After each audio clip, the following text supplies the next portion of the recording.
Oppa gun style, everybody. Welcome to this episode of the show, of Wow Cool Robot, the show established 2020, home of the original new type soup, except no substitutes. We're here to talk about Mobile Suit Zeta Ganudam. Ganudam! We did the damn thing. It's over. It's done. We're normal now. We're better. We're normal types now. We watched the show. I'm a bug type, but you know, maybe you're a normal type. Yeah, I have to say, normal type is my favorite Pokemon. All right, there you go. Yeah, but we're not like the old gen normal or bug types. We're like the new gen. Oh yeah, we're the new ones that can types, do. right? They have like crazy move sets. Like, yeah, I'm not a Beedrill. I'm like a Orbeetle right now. I'm part Psychic type. I can use Trick Room. I can use Light Scream and Reflect. I'm a cool ladybug with a Gundam V-Fin. They gave a Pokemon a Gundam V-Fin. Okay. Well, I'm Skitty, because I know how to have and use feeling to my advantage. What do you call him? Oh god. Ranunculus? I'm just a Reuniclus. Colin, I have a Reuniclus on my draft leam this season. I know, because he rules. He's a squishy boy. He's he looks squishy so boy happy. with a stupid amount of special attack. He is full of the juice. That is nothing but new type juice. Oh in yeah, that you boy. could just stick a straw in that dude and just take a big ol' slurp.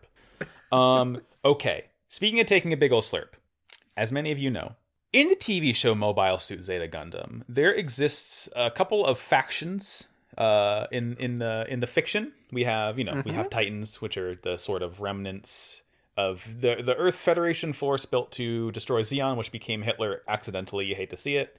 Oops. We have Axis. Wonder what that name comes from. That used to be the remnants of Zeon that came back and continuing to do Hitler. Oops. It happened again. We have the Anti-Earth Union group, which is maybe not a good organization either. But back on little old Earth, there is a certain organization that has done no wrong, is not problematic, is led by the thickest boy this side of the asteroid belt.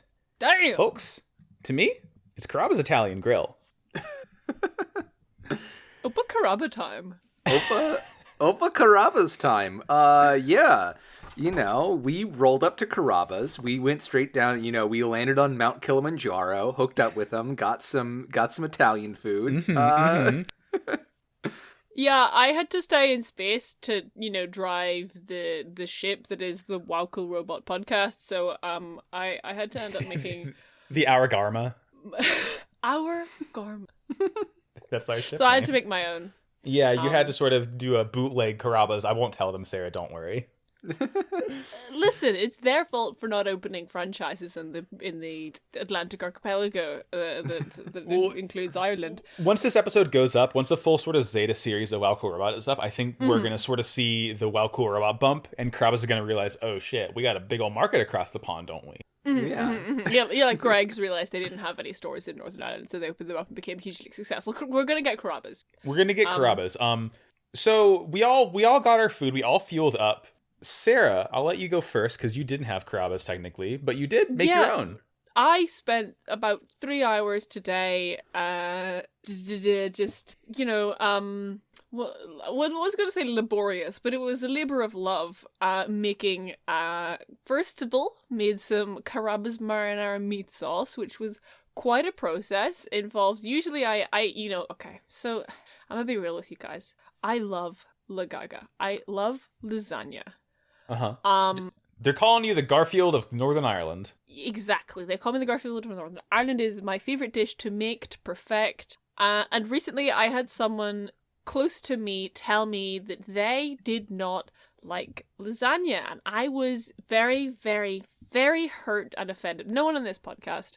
I was very, very hurt and offended by this, and I really, really wanted to make a lasagna to kind of prove to myself and to the world and to the cast of Never Believe It that lasagna is the best dish. So I spent a very long time just laboring over this sauce. You can go to like karabasathome.blogspot.whatever and find the recipe. But having said that, having done that, having spent 3 hours making a Karaba's marinara meat sauce, having made a cheese sauce which had nearly 1 kilogram of cheese in it, Pretty good. I gotta say, The lasagna that I usually make for myself was better. It truly is the Sarah McDaniel Lagaga. The Sarah McDaniel Lagaga is the best. You put all this stuff in the pot and you forget about it for an hour. It involves about a quarter of a bottle of wine. It doesn't have any goddamn egg in it, so I can serve it to my friend Colin. Thank you. So my own lasagna far superior than the Carrabba's replica one. Yeah, Hayato, look, buddy, we gotta talk. You gotta stop putting eggs in everything. Colin is one of the vanguard of our podcast, and they can't eat the food. And that's not simply right. I can't put those round boys in my mouth. It'll be bad for me. It's not good. See, I'm still on Minion Brain, Colin, because not 3 hours ago were we still watching Despicable Me 2, thanks, as part of Grugio for Pot of Greed. So I hear round boys and I just think Minions. It's okay. I imagine the idea of eating an egg, and the thing that pops into my head immediately is just Kyle XY eating a whole raw uncooked egg. We've all been there, folks. Hey, there's a Kylan It's 2020. Come on. I mean, there's a Kylan minion. I'm sure there's a Kylan Gundam as well. Anyway, what did you guys going get? on long enough? So I got food for me and my wonderful wife, Queen of Space. I'm with her. I got I'm with her. for me, I got a chicken pachata, which is like thinly sliced chicken dredged in flour and then browned in oil. And then served with a sauce made from butter, lemon, and capers.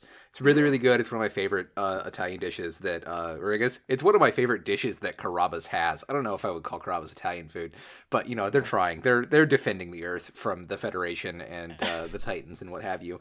And then I had it with their lentil sausage soup and some mashed potatoes, and then my wife got a Italian salad and some ravioli and a spaghetti cream sauce.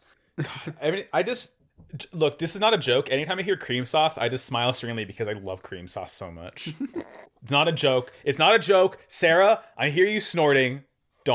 Please respect me. Sorry. I always have to be so careful with cream sauces because a lot of places will whisk egg into it to make it creamier without telling you. Like, I can't eat it fucking Macaroni Girl, let me tell you. It's fuck Macaroni Girl. They're the titans of Italian cuisine. No, it's just that's Olive Garden. We stand with Macaroni Girl. Olive Garden is the titans. Macaroni Girl is Axis. Okay. The factional game of quote unquote Italian food. It's Amer-Italian cuisine. I'm sorry. Go ahead. Yeah, like this like speaking of Amer-Italian, this recipe had a lot of things I kind of looked at and I said, nah, I'm not doing that. Such as putting like 200 grams of sugar in. I looked at that and I said, no, thank you. I will not. Actually. Yeah. It's my choice. I will not do this. Americans love a sweet marinara, and I do not understand it. Yeah. Americans love a night marinara. I'll tell you that much, folks. Well, I got mezzaluna. I have posted the image in the Argama chat. It is half moon ravioli with chicken, ricotta, parmesan, Romano cheese, spinach as well, and it is served in a nice, wouldn't you know it, tomato cream sauce. That is in fact exactly what my wife got. So look at that. Same slap, Max. Same slap. This is why #I'm with her. I like the kind of the moon reference because they are mezzaluna or sorry mezzaluma. Mezzaluma. I think it's just it's mezzaluma to me. Which was of course served with a side of Caesar salad. I realized I probably should have got soup, but also soup fills me up way quicker. And I already felt like I was in a bit of a haze for the last 20 minutes after I finished my food, so I think the soup might have pushed me over the edge. They gave me a little bit, like a loaf of bread all diced or sliced up with a pack of olive oil and a little one of those like condiment plastic cups of the sort of like herbs and crumblies that you put in the olive oil. So it was like a real authentic Italian experience. Like you'd like take a little dip. Take a fucking dip, babes. Take a dip, babes. I am personally saving my bread to recover after we finish recording this episode. You got to sort of sop up the rest of the soup that's been leaking out of you the entire time. Yeah, you can wipe your tears away with the bread. Save that salt. Am I the only person that had soup for our ending meal?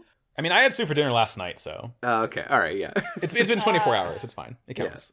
Yeah, I haven't had soup in about 48 hours. Sorry. The thing The thing is, since it's winter, it's more stew for me than soup. Okay, that's valid. It stoops. Stoop.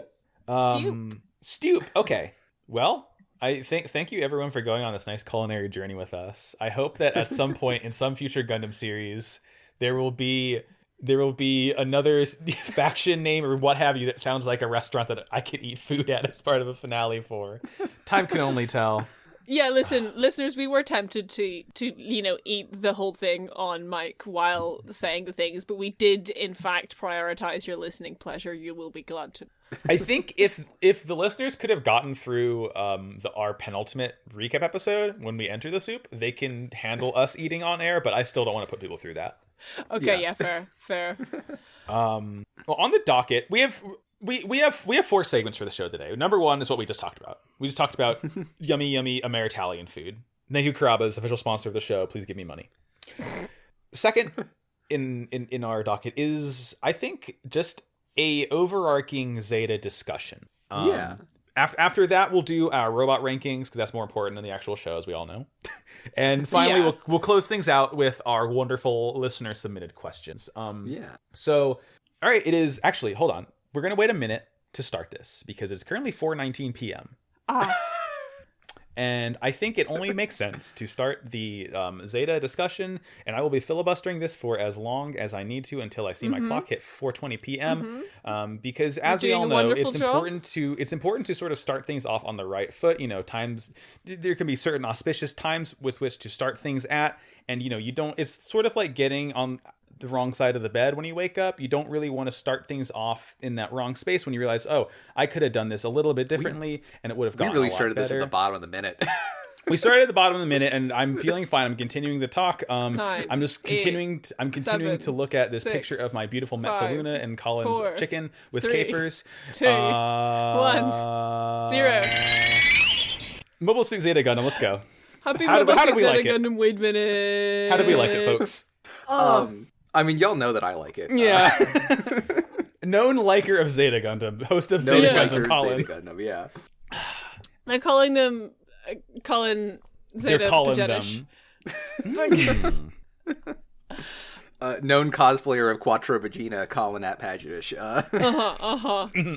We know this. So I actually, before we talk about the series itself, I have one little recommendation that I want to give our listeners. Ooh. Hang on, let me just close the countdown clock. Whenever I finished watching Yu-Gi-Oh! Duel Monsters, I ended up listening to an album on repeat, which was Gary Newman's Broken World album. Very good album. Just to kind of, because it reminded me of the show and themes of the show. The decompression album that I want to recommend for Mobile Suit Zeta Gundam is in fact Hybrid Theory by Linkin Park. Oh my god. It is perfect. The album sounds like it was written by Camille Bidan being mad at Shar Aznavour. Every single song is just like, it just excellent stuff with lines like, I want to be in the energy, not with the enemy, a place for my head. I'm like, excellent. Mwah. Chef's kiss. I did consider spending the week making a AMV set to the song Numb, which actually isn't on Hybrid Theory, but I ended up having to do things and didn't have time, but possibly for the future. So just want to recommend that you go and listen to Hybrid Theory and process all of Zeta Gundam. It does check out, because I am currently thinking of the line, everything you say to me takes me one step closer to the edge and I'm about to break. I need a little room to breathe. It's I'm thinking it's Camille. Yeah. We tried so hard and got so far. I forgot. Did I tell you all my funny boss story involving Linkin Park and robots? Does not sound familiar, my friend. Although, having just heard the words from Colin, did I tell you my funny story, has reminded me of the time you were going to tell us a story about he is a Shar. Oh, yeah. Oh, I need to do that, too. Yeah. Well, okay. Let's start out with a more recent one. Keep that in the back of your mind. Yeah. Tuck it away. God. Yeah, that's some psychic damage right there.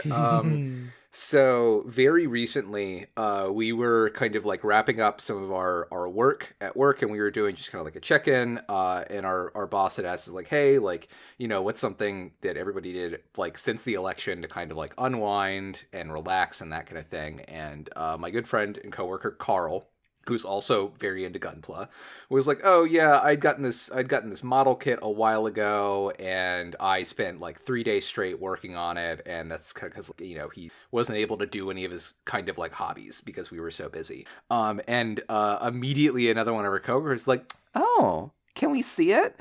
And so Carl, deciding to not be shy about being a nerd for this 1 second, goes and bumbles off screen. To grab he had gotten the like transparent plastic Gundam Barbados that released recently. Ooh. Yeah. And so he just kind of like held that up in front of the camera. And I was like, yeah, it's a Gundam model kit, like blah, blah, blah, blah. And our boss goes, "Oh, what band is that from?" And it made me think that we've had this theory that our boss doesn't is maybe just a little bit older than I am, and like doesn't like video games, isn't like tech averse, but is like tech agnostic. Not really, yeah, like tech agnostic, yeah. And I have the theory that he's just he was a punk kid who just like skateboarded instead of playing video games, and like never had a nice phone until like 4 years ago, et cetera, et cetera. So I'm pretty sure his only exposure to mecha is the cover of Linkin Park's Meteoria, or Reanimator. Yeah. So of course he's like, "Oh, cool boy. What band is that from?" Yeah, it's by a metal band called Iron Blooded Orphans. Yeah. Which also, why hasn't Linkin Park made Gunpla of that one robot? Oh my god, that would sell out like gangbusters. Yeah. Yeah. Culture. That's pretty good. Stan Carl, very few left. Yeah. But yeah, how do you guys like Zeta Gundam? How was your first time with Zeta Gundam? I think my sort of whole main condensed take is that I think it is overall a better show than 0079 because it sort of realizes so much of what that show like set out to say, because we know 0079 was canceled and brought back and was shortened, and Zeta didn't have any of those problems, so they sort of had everything more planned out than 0079, I imagine. I still do like 0079 more because like it's not my first Gundam experience, but like it is the first time I actually like really like watched through the whole thing and paid attention to the whole thing and everything like that. But I think Zeta is like one of the best sequel series I've seen for like anything, like game, TV show, movie. I feel like it just does such a good job, like the mix of, new characters, old characters, the way it expands on so many of the themes that 0079 brought up, more so in, the later parts of that show, but like it's just a really damn good sequel, and I feel like not enough people appreciate the original Gundam series. That's where I'm at. It's interesting to me that you say maybe 0079 is better to you, because I've kind of been feeling the same in that I don't know if it is actually better to me or if I prefer 0079, but 0079 is so much easier to understand. Like, I know what happened in I've only seen 007 now. I've not rewatched any of it. Well, I did make the essay for which I had to rewatch a lot of it to get clips, but I've not like gone and rewatched any of it. Right. And I think to really actually grasp what the hap fucking in Zeta, I would have to rewatch it, because it is just so much happens. And there's so many different things involved, and it's so much more complex than 0079 that when I think about, 007, about First Gundam, I'm like, yes, I can picture the series of events that happened in that. Whereas when I think about Zeta, it's just kind of like staring into the soup and being like, is that a carrot? Like, it's so muddled compared to 0079. But having said that, it's good. Like I like that about it. But I can't, like, I've been trying all week to think back and be like, what do I think about this series? And I like kind of don't know. Like, I've got a lot of thoughts, but there's nothing clear. It's a cloudy broth. It's a cloudy broth. It doesn't help that Zeta is very, very ambitious with like the things that it wants to talk about and trying to make them clear in ways that like 0079 is absolutely the better paced and kind of like better executed show. But there are so many things about it that even you like are verifiably true that we know that Tomino was frustrated with, that people like saw and did not read in the way that he wanted it to be read. Like, Bright's violence against Amuro as like probably the strongest example of that. And it is very ambitious in like how much deeper it tried to go with like the factional politics and philosophy and all of that kind of stuff. But yeah, like it's so jam-packed full of shit. There's so much shit going on all the time. Half the stuff that's important that happens off screen. Like, it is hard to parse, definitely. Mm-hmm. It's like it definitely is the kind of show where you need to put in a lot while you watch it. It's a really hard show to recommend, right?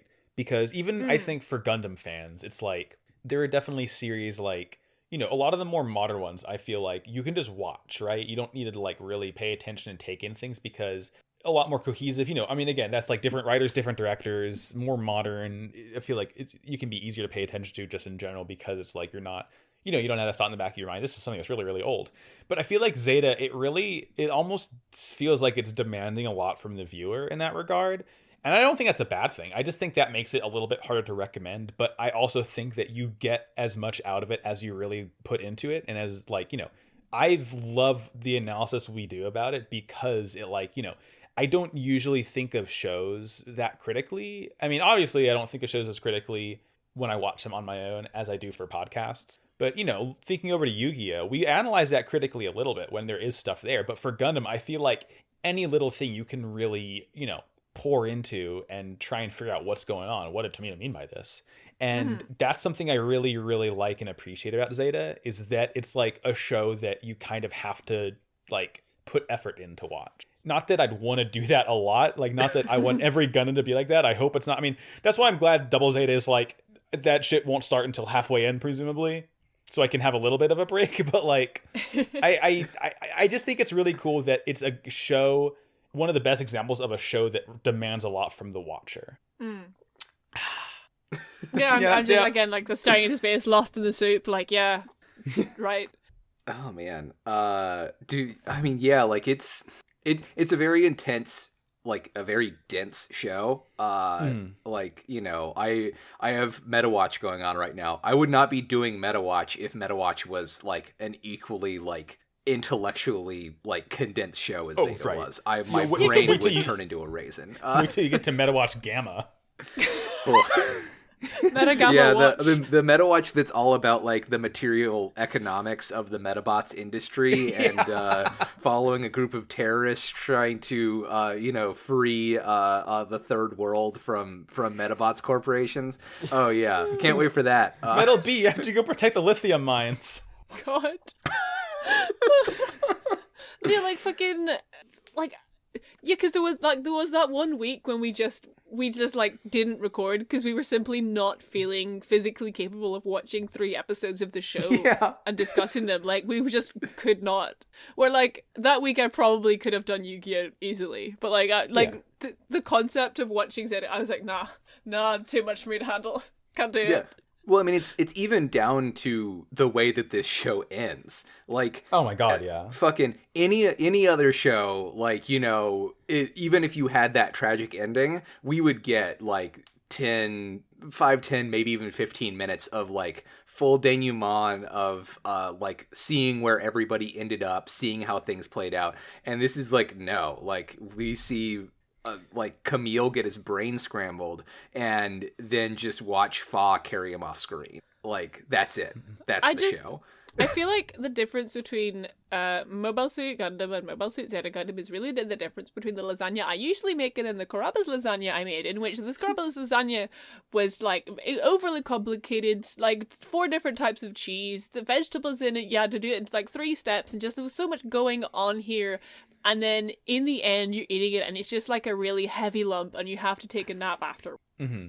And I think that might speak to how much of like, Mobile Suit Gundam is absolutely a tight, digestible series. You could watch Mobile Suit Gundam and never have to watch another Gundam ever again if you want to. Mm-hmm. Whereas like I did say on the Discord that a thing that I like about 0079 Zeta and Double Zeta is, like, even if, like, Zeta and Double Zeta are very much clearly, like, filling out a trilogy off of 0079, there is a degree to which, you know, you could watch just Zeta or watch just 0079 or just ZZ, and, like, there's enough in that it's a contained story that I think you'd be fine watching it. I was told that I was crazy for saying that, which, yeah, probably. But also, like, you really get the feeling that, like, it's been, what, 6 years, and Tomino's like, okay, cool. I'm no longer making a show that's a single season. I'm making a show that's going to set me up for, like, a franchise. Yeah. Money, money, please. And I think, like, I feel like something that sort of lends, like, credence to that, Colin, is thinking about how both shows begin, 079 and Zeta. They begin in literally the exact same way, where you have a team of mobile suits sneaking in to a space colony to find an experimental prototype mobile suit weapon, and, you know, like, shit pops off from there. But, and, like, you know, that's, like, the overarching similarities. And, like, as we watch the show, we've obviously found similarities, like, throughout it. But, like, I honestly, like, I feel like Zeta is a kind of show you can watch without necessarily having the context for Gundam. Again, don't do that, I think, is the WoW Core official stance. Yeah. Don't do that, because, like... Do it if you're not a coward. Yeah. Like, us screaming about, like, you know, when Quattro finally revealed himself to be Char, like... people would watch that without the context and be like, whoa, he's a different guy. And I'm just, like, hooting and hollering and clapping like a trained seal, because I've known since the very first time he appeared on screen that he was Char Aznable. But, like, hearing him say it, it's like the realization, the culmination of all of that. It's just like, I don't know. I really love this series. I don't think it's as good as 0079 for me, but, like, if 0079 is a 10, Zeta's like a 9, you know? It's like, they're that close together for me. Yeah. I think the thing that I'm so, like, happy about with this show, though, is the fact that it's Camille's show. Like, yes, yeah. Quattro's in a lot of this show, but at no point can you ever think, is this the Quattro Bagina show now? Is this the Char Aznable show now? And it's like, no. I mean, like, I definitely have been having the thought of, like, oh, this is a franchise of which Char Aznable is the main character, but this is not an individual, like, show. Like, Camille's the boy here. Yeah. I mean, having said that, like, does anyone have any final Quattro Bagina thoughts? I'm a sucker for a lot of tropes, right? I very, very easily hoot and holler at the TV screen. I feel like I have a sort of low bar of entertainment for myself, which isn't a bad thing, obviously. Like, it helps me enjoy things more. And one of the things I love is, like, a villain or anti-hero, like, working with the good guys. And the fact that, like, that's what Char became. He just, like, chilled out for a while, and he's, like, not a good guy. He certainly, you know, you don't under any circumstances have to hand it to him for what he did to poor Camille over the course of 50 episodes. But, like, I love the fact that he is the main character from 0079 that we... I feel like it wouldn't have worked as well with any other character if you've seen them in, like, every single episode. You know, it had to be Char. Imagine if we had to sit around with Amuro for 90% of Zeta Gundam. God, okay, what if that's something... this show? That's something that struck me so much, is, like, the main boys, Char and Amuro. Like, when I watched 079, I held them on a sort of equal pedestal. Like, Amuro for his journey into new type, and Char for his philosophy against new type, and, you know, ever the rival, etc., etc. And, like, as soon as, like, Amuro showed up, and I was like, you know, again, hooting and hollering, clapping like a trained seal, Leo point at the screen. And then, like, a minute later, I was like, I never want to see this dude ever again. Yeah. It's like you watch 0079 and you're like, Amuro's there and he's suffering and having trauma. And, like, you feel sorry for him, you care for him, you want him to succeed. But you don't really like him, you know? Yeah. 6 years later, you're like, get over it, dude. Yeah. Well, I mean, like, I don't especially hate Amuro in Zeta. I'm lukewarm on him. I think I kind of like him by the end of Zeta again. Yeah. But just to see the absolute immense, like, visceral reaction both of you had the minute you saw his swimming pool was just like, that was a wild ride, and I was glad I was here for it. I feel like every character from 0079 has such a wild arc that you would never really expect, except for Bright. Yeah, fucking... That's just how he be. Bright. He's always like that. He's just there. Isn't he even there in Unicorn, Colin? I guess Unicorn doesn't... Yeah. Unicorn takes place like 2 years after Char's counterattack, right? Yeah. Yeah, I know Bright fucking sticks around. You could almost, like, you know, you mentioned earlier, you kind of think of Char as the main character of Gundam as a franchise. Really, the main character of UC Gundam is Bright Noah. It's Bright Noah and his funny hand. Squeeze Bright Noah and his burgers. Squeeze his hip for slapping action. What the fuck? God. I think my favorite, hands down my favorite character arc of 0079 characters we saw in Zeta Gundam was Kai, because he shows up in the jungle, he writes Hayato a letter, Indiana Jones, and then we never see him again. He just hangs out in the same shitty bar Char hung out in after he killed Garmin. That's where you see him last. Oh yeah, we did see him once again. Yeah. He's out doing his job. He's collecting information. He's interviewing the Pope. He's giving the Pope Undertale. But it's like, you know, Kai, and again, his arc is great too, because in 0079, I hated Kai when I first saw him. And you were wrong. And I was wrong, and I realized I was wrong, and as I watched the show, I was like, oh my god, Kai is one of the best characters because of his arc. And the way that continues in Double Zeta, that he takes the initiative so much to the point where he is infiltrating entire countries, is like, that is really, really cool, and such a fun turn of the boy who's a coward and doesn't want to fight and doesn't want to do anything and have responsibility. I'm looking directly at Quattro when I say responsibility. Definitely Kai and Hayato are the MVPs of Mobile Suit Zeta Gundam, absolutely. Mm-hmm. Oh my god. Hayato runs an entire, like, anti-Titans organization where the Titans are from.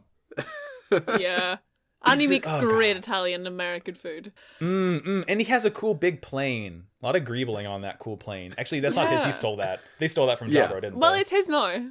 It's his now. It's like... And then...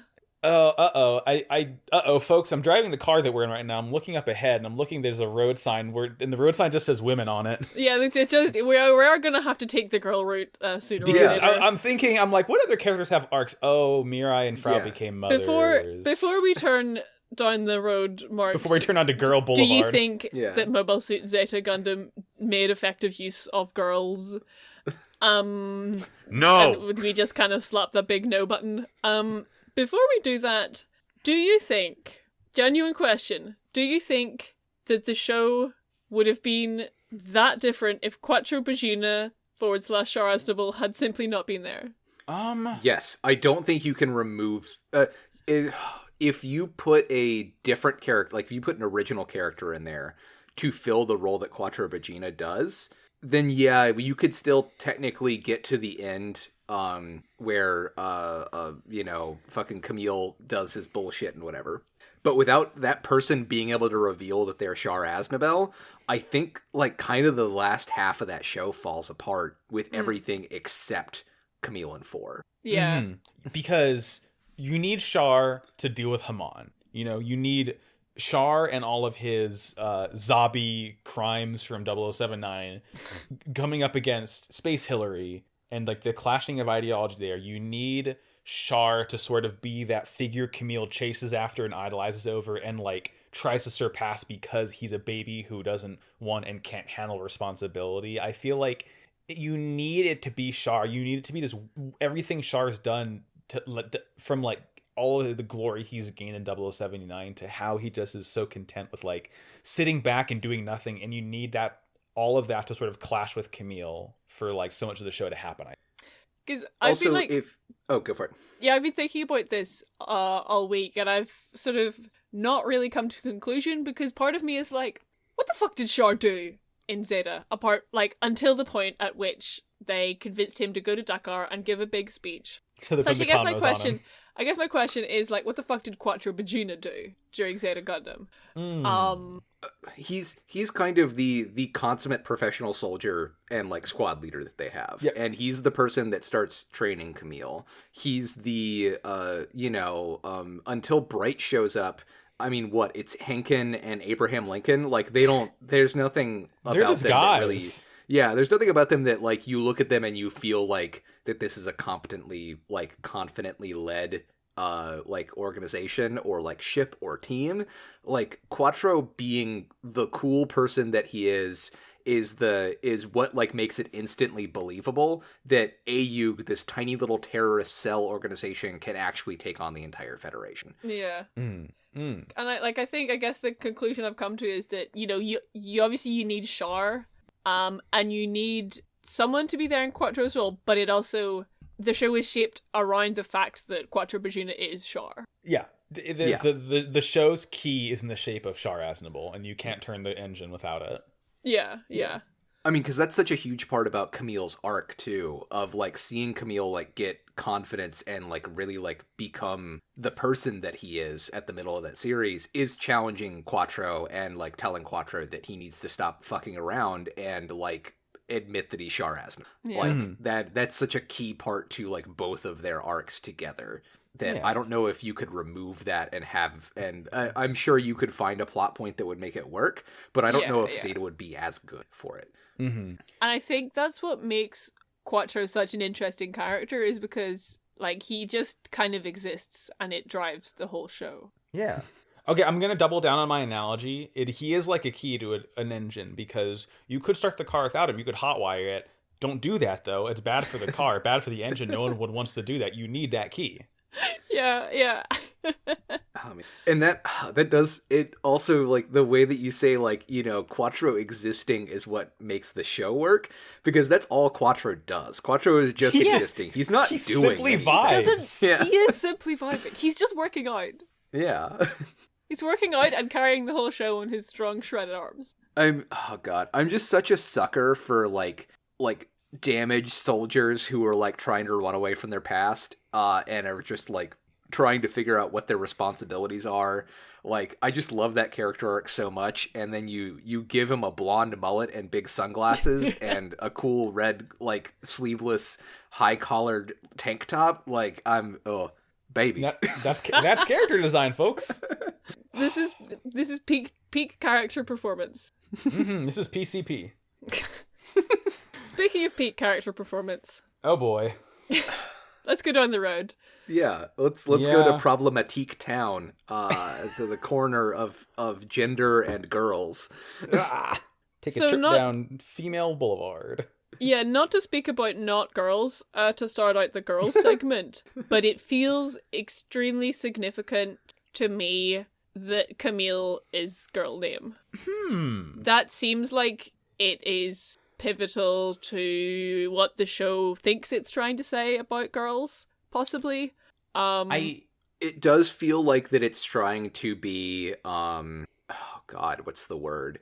Like, edgy isn't the right term. But provocative? It's trying to be provocative about gender. And it's trying to say something, but that something is so confused between multiple writers and multiple takes and how different characters are speaking about this thing that it's like, I can't really tell what they're trying to say by making Camille have a girl's name, other than it's a part of his opening plot arc. Yeah, that's the thing. Is, like, everything they have to say about girls and women and womanhood has nothing to do with the fact that Camille has a girl's name.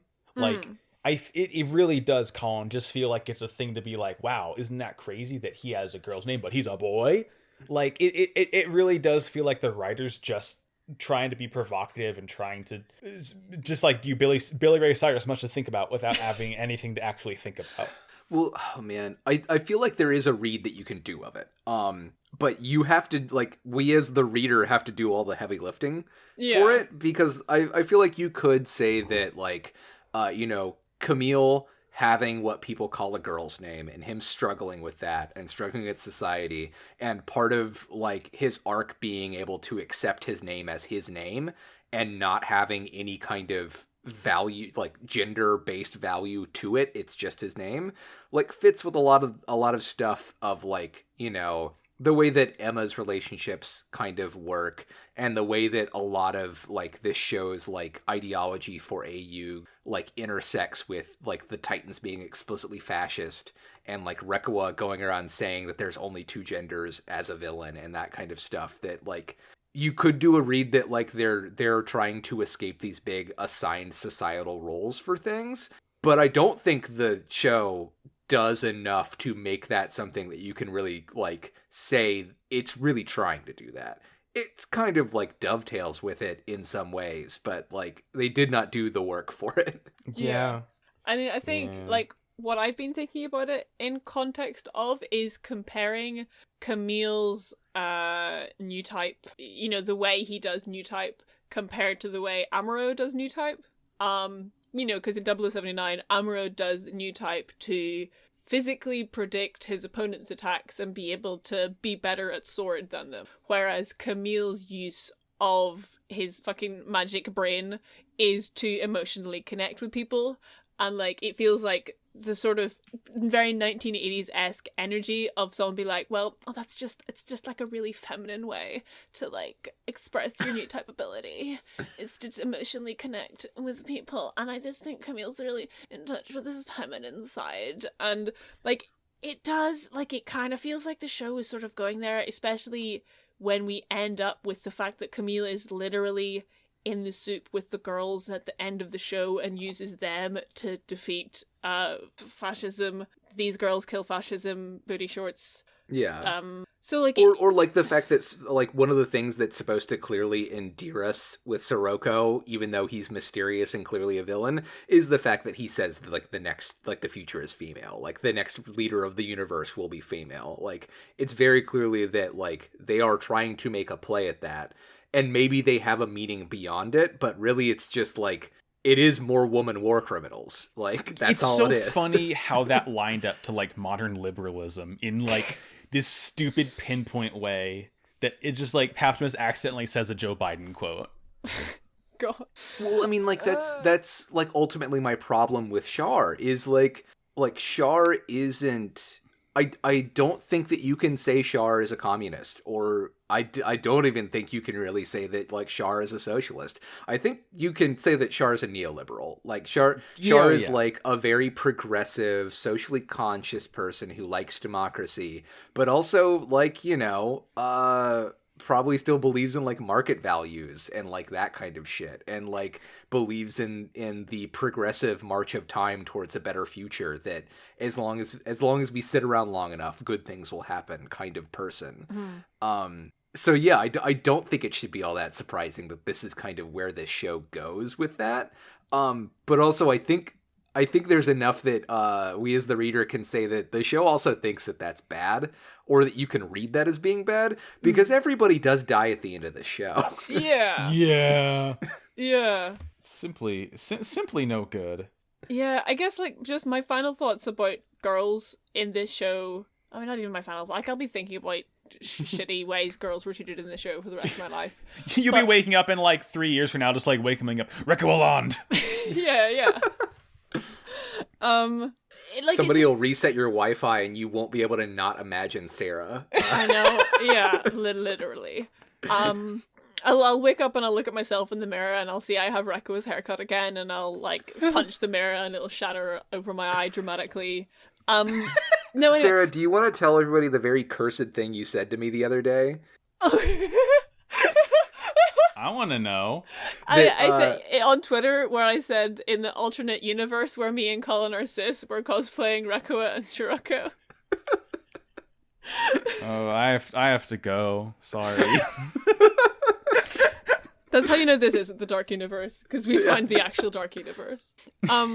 Fuck, what was I gonna say? Oh yeah, I was gonna say, like, simply the fact, I feel like maybe the writers of Zeta simply thought that they were being incredibly progressive and cool just because they put so many girls, just because Camille was like the only male pilot for like ages in the show. Like it feels like they just kind of put a bunch in there and we're like, yeah, excellent, chef's kiss, job done. But you didn't do anything. Yeah. Well, I mean, and there is something to that. Like, I don't think an Emma would ever exist in 0079.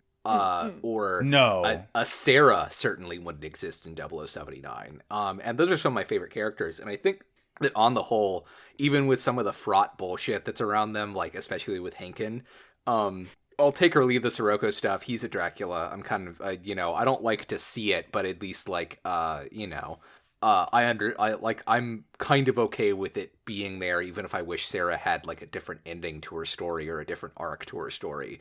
But like, there are some good, like, solid, like, female characters in the show that even like don't touch on gender all that much, or don't touch on sexuality all that much. Wait, no, there's not. No, I'm like literally like what? Yeah, there's Mariah and Frau and their mothers, and there's fucking 4 is still Camille's girlfriend. So fucking. Yeah, there's like Rosamia, who can't exist without her brother, without a man who she can lean on. It's like there's Moar and Lila, who are both just Jared's mommy GFs.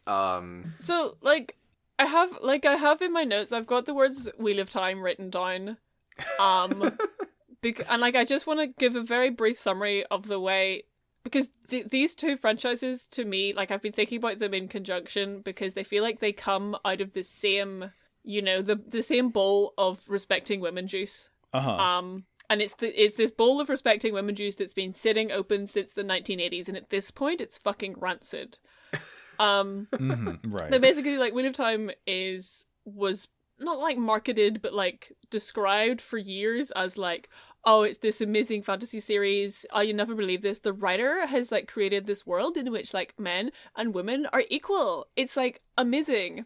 And first of all, like, it's kind of bullshit. Like, he just has bullshit gender politics. But the way in which he made men and women equal in society was by making women able to use magic and men not able to use magic. And like, this was a thing that he was like, oh, it's just like, if you need to give all your women characters amazing magical abilities in order to quote unquote make them equal to men, there is something seriously fucking wrong with you. Right.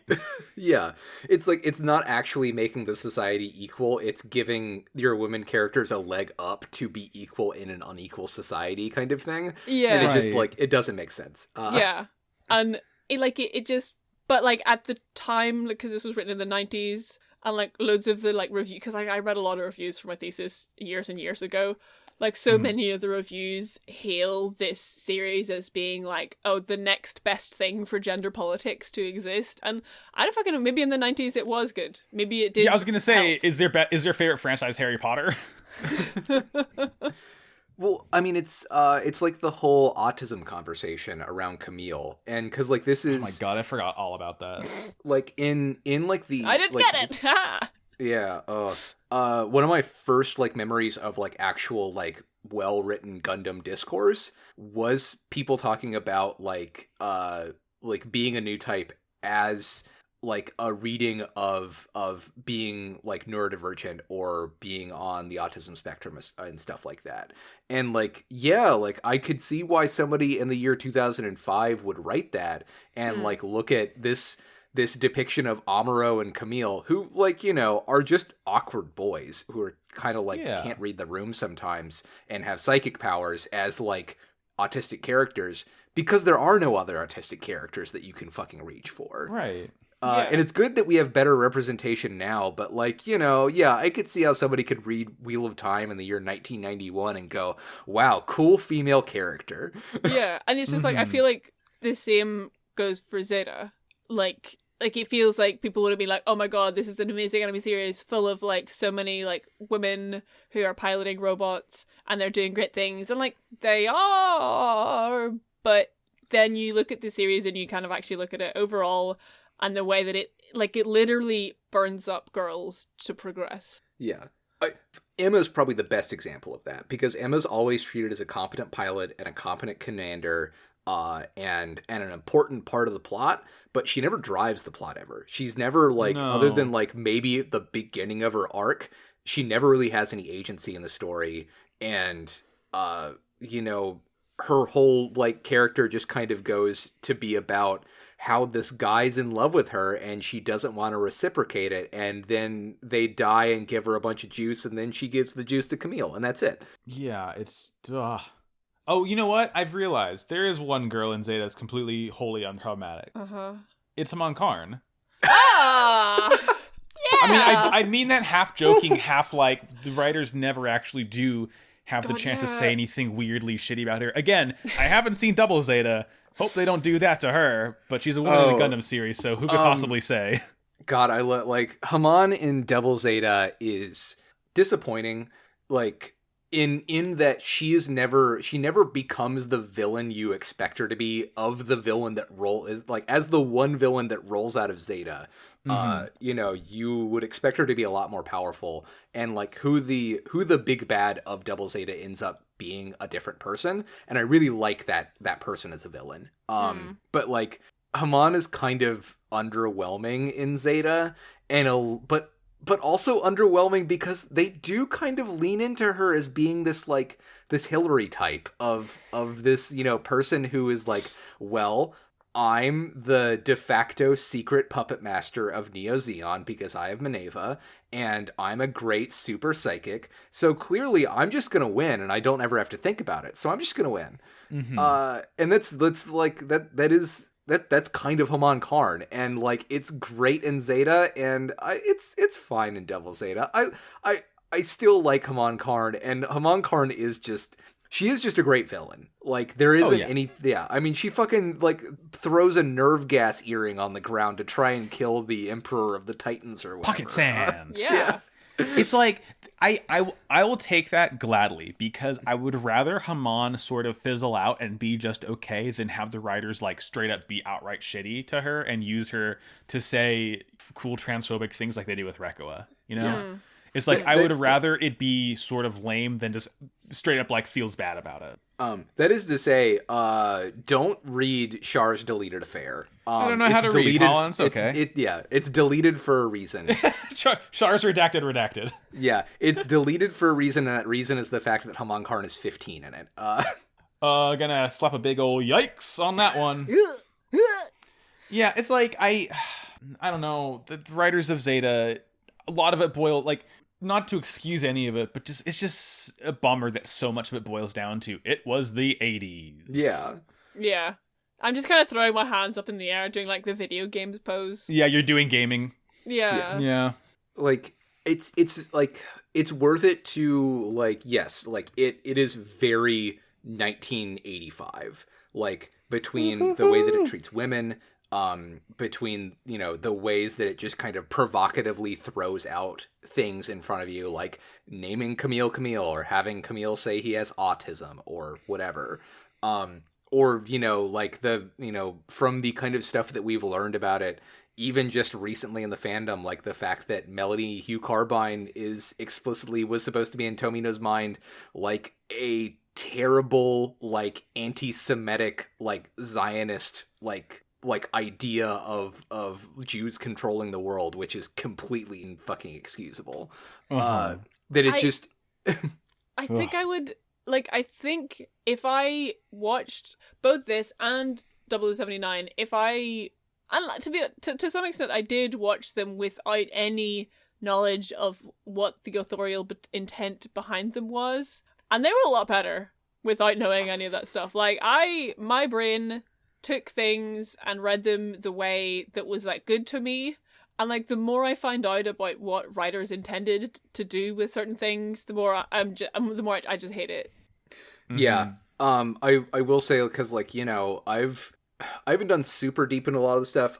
Thank you to all the people on the Discord who, like, will, like, bring up stuff from, like, the writer's room. Apparently a lot of the, like... Most of the episodes that are super shitty to Fa are written by one dude who just doesn't like her, apparently. Which makes a lot of sense that, like, that it like, you know, that tracks with the fact that there are episodes where everybody shits on Fa, and then 2 episodes later, she's in a mobile suit and, like wrecks the shit out of somebody. Like, Yeah. Mm-hmm. it seems par for the course to, like, you know, understand that this is a work made by a lot of people, and some of those people are pretty shitty. None of them are women. I think one of the writers is a woman. All right. I want to say I was trying to do more research on it, and because this is a show made in the year 1985, tracking down some of the names. Yeah, it could be difficult. One of the writers' names, there's about 4 different people with that name who have writing credits on various anime, and they're all different people. Yeah. That writer's name, Albert Einstein. God. Yeah, it's like the fact that I feel fine and confident to just yell shit like that with absolutely zero information about the show. Yeah. Like It's because you're a podcaster. You're allowed to. Yeah. I'm And just yelling shit. there is definitely something to say that, you know, we can read the show as text with any additional information and, like, confidently say that this show has bad opinions about women and bad opinions about gender. Yeah. Listen, if I wanted additional information, I would listen to Mobile Super. Yeah. And you will, and you have. Yeah. And I will. Oh man. We That's all we I have gotta say another about girls. dangling question. This is the one that we kind of tabled last episode. Oh, yeah. What the fuck is a new type? Oh, I don't know. that's a good question, I don't Colin. fucking know, mate. It's what happens when you it's what happens when you take Wario MDMA pill. This is the podcast lore. For those of you, okay, this is a little sidebar mostly for me, really. Last night we were for like an hour in the Discord. We were talking about Wario MDMA pill, which just Google it. It's really, really funny. It's like someone found and like cataloged this pill someone made. It's in the shape of Wario. I think it's specifically a render from like Wario Land 2 or 3 on the Game Boy, containing a literal lethal dose of MDMA. And we're just like, oh yeah, that's what makes you a new type. You take that pill, you become a new type. Yeah. It's not human empathy. It's not any of that. It's not girl power. No, it's just Wario MDMA. Oh yeah, this is because I went to sleep at like 10 last night, and because you missed out. No, but I woke up at 2 a.m. again. Okay, all right. I like scrolled through the Discord, and then I was just like, nah, I'm going back to sleep. I don't know what the fuck this is. I don't have the spiritual fortitude to listen to this right now. Yeah, I am at this moment. I am not a new type. I have not taken the Wario MDMA pill. Okay, genuinely, I got like a little thing about it that says Camille versus Paptimus model of new typeness. Yeah. And the Camille model being taking stuff in, and the Paptimus model being sending vibes out. That's it. The thing that I think we were about to talk about, but then we're at an hour and 30 minutes or whatever, was the idea of like Sirocco being at one end of what a new type is, and Char being at the other end of what a new type is, and the Camille's in the middle of it. And I think what we were about to get into is Sirocco being the kind of person that thinks a new type is someone who has gone through space trauma, gotten immense psychic power, and now can control people and kill mobile suits and whatever. And Char being a person who thinks that a new type is someone who maybe can like expand their consciousness, but is this new race of people that are going to come to the fore that can like find peace. And Camille is a psychic gun in the middle of them who is going, I need to free my soul from Earth's gravity. Camille's just a kid and life is a nightmare. Yeah. It's like, I think maybe my favorite thing about Zeta is what it, like, how much more it new types than 0079 is as a verb now. Deal with it. Because, like, really, Amuro becoming a new type, what we get from that is like, oh, he is at one with the Gundam. He is a killing machine, but also he has the empathy, like, you know, with Lala and the soup, and like, you know, his fight with Shalia Bull, his fight with Char, where like he was just basically like, a lot of it felt like hand wavy space magic, and the way they do it in Zeta is more like it doesn't, you know, it certainly doesn't explain it, but it what it does say in the show is like I guess to me it really speaks as like true sort of new type is like, I don't want to say neutral human empathy, but it's just like the ability to deeply understand one another regardless of like, I guess, your intention. Because certainly when Paptimus, to me at least, when Paptimus presses the Wi-Fi router reset button, he's still gaining this insanely deep understanding of you, but he's doing that to do sort of like a JoJo's Heaven's Door sort of thing. Yeah. Where I feel like, and I feel like when Char talks with Camille about philosophy when he's, like high on the park bench in that little gravity pod on the Argama, I feel like that's when he's de-stressing, smoking a large joint, and just hanging out in the tree room. When he has like a comical 12-inch long blunt, and he wears his sunglasses because his eyes are the same shade of red as his shirt. I feel like that's you also are getting arguably as deep an understanding, not saying whoa, you just smoke it. Yeah. Not saying how I was in college. That's how you get a deep understanding of people. But I feel like what it says about true, quote unquote, true new type is that it is just this level of understanding of another person that you literally cannot get if you haven't sort of been awakened to this consciousness that's beyond you. Yeah. I think my understanding of new types is a little bit different, sort of because a book series I have read a lot of when I was a teen is Anne McCaffrey's Tower and the Hive series, which I like. It's again from the fucking 80s, and it is about space psychics. Like Gundam. Yeah, like Gundam, but unlike Gundam, the space psychic stuff in there is very it's just a thing, humanity lives on planets, and the way that they get to planets is that there are people who have the telekinetic ability to literally teleport huge spaceships light years and hundreds and thousands of distance across space to... Oh, you mean Dune? Yeah, it's slightly different to Dune. Okay. You mean like the Vuong from Star Wars? Absolutely no idea. Okay. But and that book series explores telekinesis and telepathy in very overt ways. It's sort of very mechanical compared to Gundam, which is very sort of philosophical in its approach to what space psychic magic stuff is. And I think in 0079 there's definitely, it's new types is just when you can do space magic with your brain, whereas Zeta is much more, a new type is almost like a fucking personality type or a philosophy that comes with living in space. Space? Yeah, space. Space. It's the fifth letter in the Myers-Briggs index. Yeah, fucking yeah.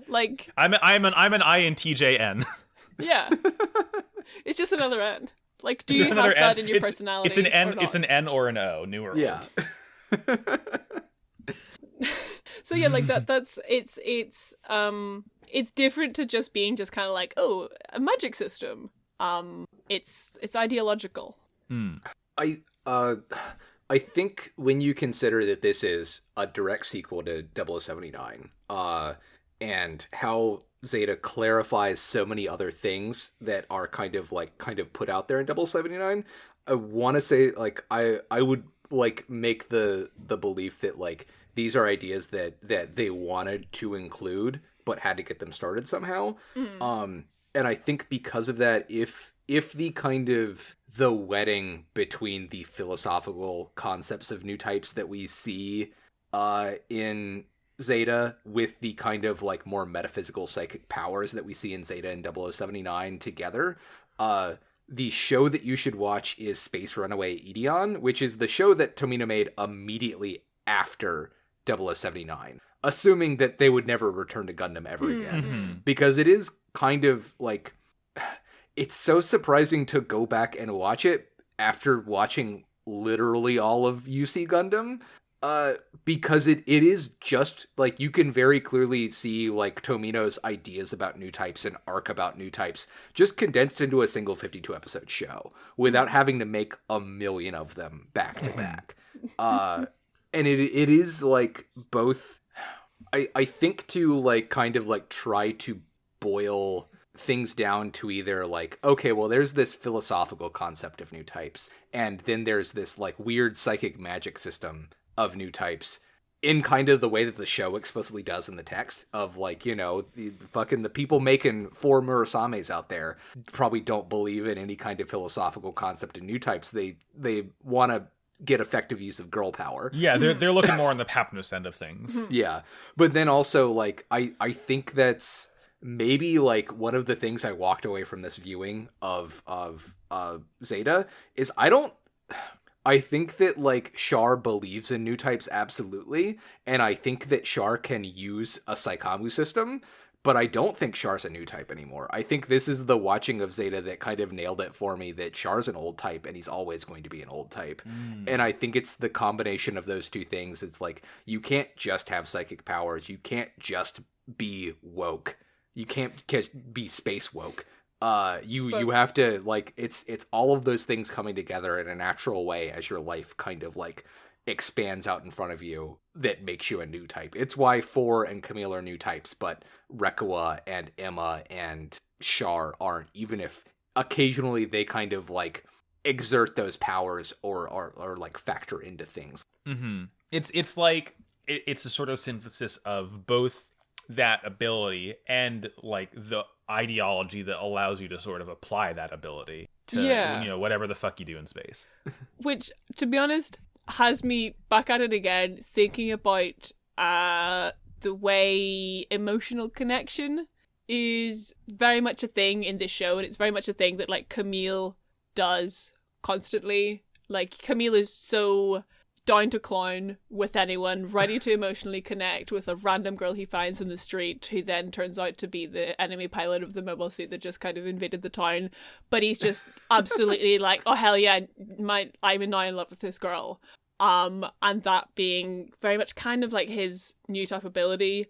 And then it's just that combined with the amount of girls, the way this show seems to try to say something about girls, the way Camille has a girl's name, and the way the show as a whole uses emotion and puts such a highlight on emotional connection. It does very much, and especially the way Char is not a new type, and the way he does not emotionally connect, does not, you know, is not true to himself, does not, oh no, my screen's gone black, recording, yeah, I'm fine. Just is not open. Like, Char is a very closed off person in this series. Oh man. I mean, it's like, Sarah, you wrote an entire video essay about Gundam 0079 and it being about the ways in which, like, Amuro, like, wears and joins with the Gundam and becomes Gundam. And we don't see anything like that in Zeta. Like, yeah, it's just, that text, I don't think it's there.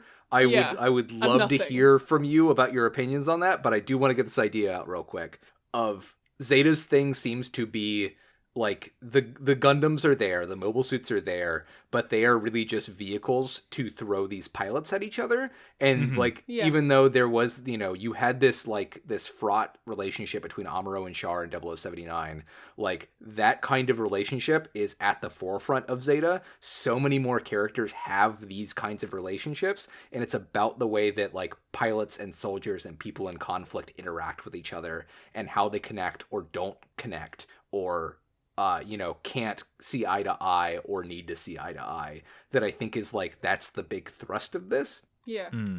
And that's like the thing that I think really sells that for me is the change from Quattro Bagina to Char, of Quattro Bagina being this person who wants to be a soldier, who wants to be a pilot, who like really only feels alive when he's interacting with people via a mobile suit, but does so in such a completely rote mechanical way that we don't see him light up in the way that become the character that really feels like who he actually is when he becomes Char Aznable, in the way that we see like Camille or Four or anyone else interact with other people. Is like, it's when Char is Char and is out of the mobile suit and is doing all of these like manipulative, like political leadership actions and roles and kind of stuff, that he starts to interact with that part of the plot. And I think that's that is kind of like the nail in the coffin for me as to like the importance of Char not being a pilot, the fact that he isn't a new type, like how much importance that the show puts into place on like the interactions between people, in that like Char as a pilot Quattro Bajeena as a pilot can't interact with people in the same way that Camille can. He can only do it as a politician. And I think that is is really coming together for me as like a super core part of Zeta. What kind of core part of Zeta? A soup or core part? Ah! Or what if it's a soup or salad part of Zeta? Can I have the salad part? Okay, coward. But yeah, if nobody wants to continue their thoughts on that, Sarah, I would very much like to hear the preview of your follow-up to your hit video essay about 0079. Bitch, I got fucking nothing. Well, don't worry. This episode goes up in a week. I can edit something in for you, Sarah. Don't worry. No pressure. You only have a week. Listen, we're only an hour and 16 minutes into recording. Yeah, like, no, I came into Single Zeta. I came into Single Zeta with the expectation that, like, there would be something to step onto after the, like, you know, sort of thesis about, oh, a robot, it's your body, expanding your body expands the mind, blah, blah, blah. But there kind of isn't anything. Like, I thought there was going to be something with the amount of transformable mobile suits. Because the way, if we were continuing on from the 0079 thesis, then the newer your type is, the more transformable your mobile suit might be. But that doesn't really happen. Like, Jared gets a transforming mobile suit, Raiko gets one, like, everyone fucking gets one. And so it just kind of, it does seem like it switches train tracks and goes into really talking about emotional connections between people. And, like, I think there may be something there as, like, a thesis or theme for the show. But I don't, like, I've not digested it, aside from just thinking, like, you know, it really all being about emotional connection, how it sucks to do that in war and you shouldn't do it or you'll break your brain. Yeah, I got nothing.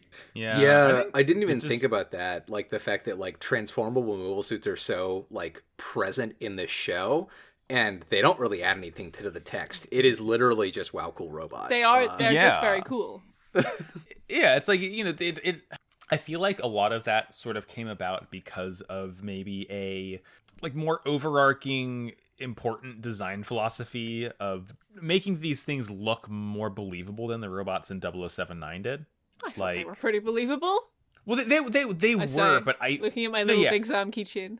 Okay, that's fair. I feel like looking just like at all of the different mobile suit designs, I feel like they've really tried to put more of an emphasis on, like, these are transformable, but we want you to be able to see how they could transform. We want them to look a little bit more detailed and realistic. Again, I mean, I know they didn't really get on Gunpla until Double Zeta, but, like, it feels more of, like, a constellation they made in order to focus more on the actual designs of the robot over thinking, like, what does the robots mean? Yeah, because, like, it's like Jared piloting a bound dock at the end. Like, he starts out in the Mark II, the cop version, ends up in a bound dock. Like, anyone can kind of pilot anything in Zeta. Mm-hmm. The only difference being Psycho, but that's obviously a special case. Yeah.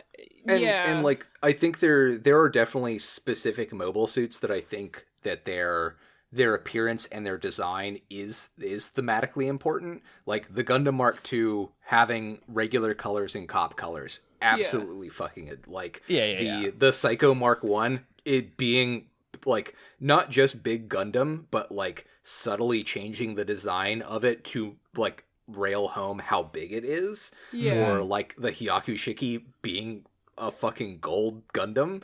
Like so many things like that do seem important, but like, you know, like the Hamrabi or the Gaplant or, you know, whatever, the even the Quebly, or the Cubile. I love the Cubile. That's just wow, cool robot. That's just we gotta give Haman Karn a cool robot. It needs funnels and it has to look weird. Yeah, it's gotta have 50 butt plugs that come out of his ass to show how she's pegging the world. Yeah, it's like, I feel like we really aren't, I don't know if we'll ever see that again. If we'll ever see that integration of like the I mean, let me choose my words carefully here. Yeah, I feel like as the series goes on, the robots aren't going to get any simpler, right? Like everything's going to be this cool marketable toy, and I feel like that sort of intended almost simplicity of RX-78-2 and what it means to be Amuro and to have Amuro be it, I feel like the impact won't be quite as much, because as the series goes on, it really is like, we're going to make $1 bajillion out of these plastic little boys. Yeah. I think my counter to that is, I think it is going to, and this really speaks to the kind of like the breadth and depth that Gundams have beyond just war is bad, wow, cool robot, is that it really depends on the show, and it depends on the story the show's telling and what their goals are with those robots. Because like, yeah, if you want a Gundam that like goes back to the idea of a clean, simple style without a lot of like bells and whistles that immediately conveys this is what it does, like 0083 is perfect for that.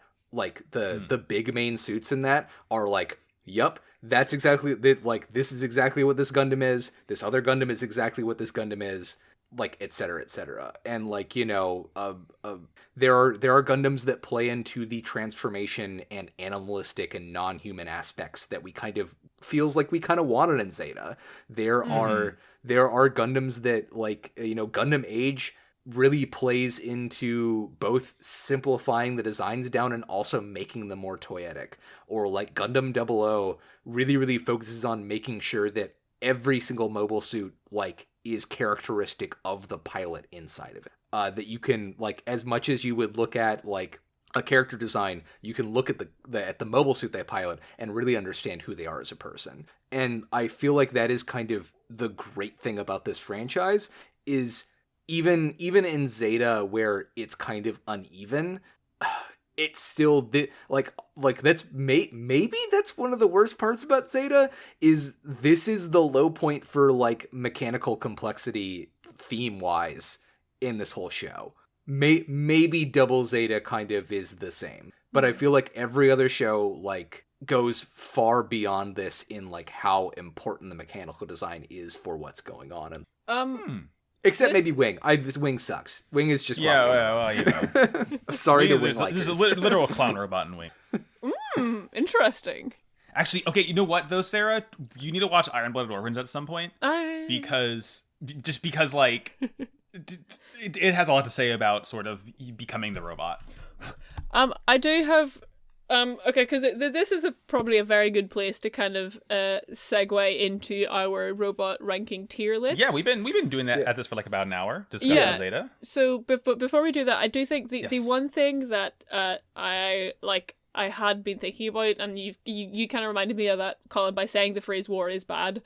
Wow, cool robot, is that the thing that I think Zeta does do fairly well with the robots, which 0079 definitely did, was emphasizing that whenever the robot becomes your body belongs to this particular faction in the war machine. And about how, like, you know, Camille uses his entire body, aka the plane of Zeta, to kill Optimus Scirocco, and expends his mind and like is spent through the war.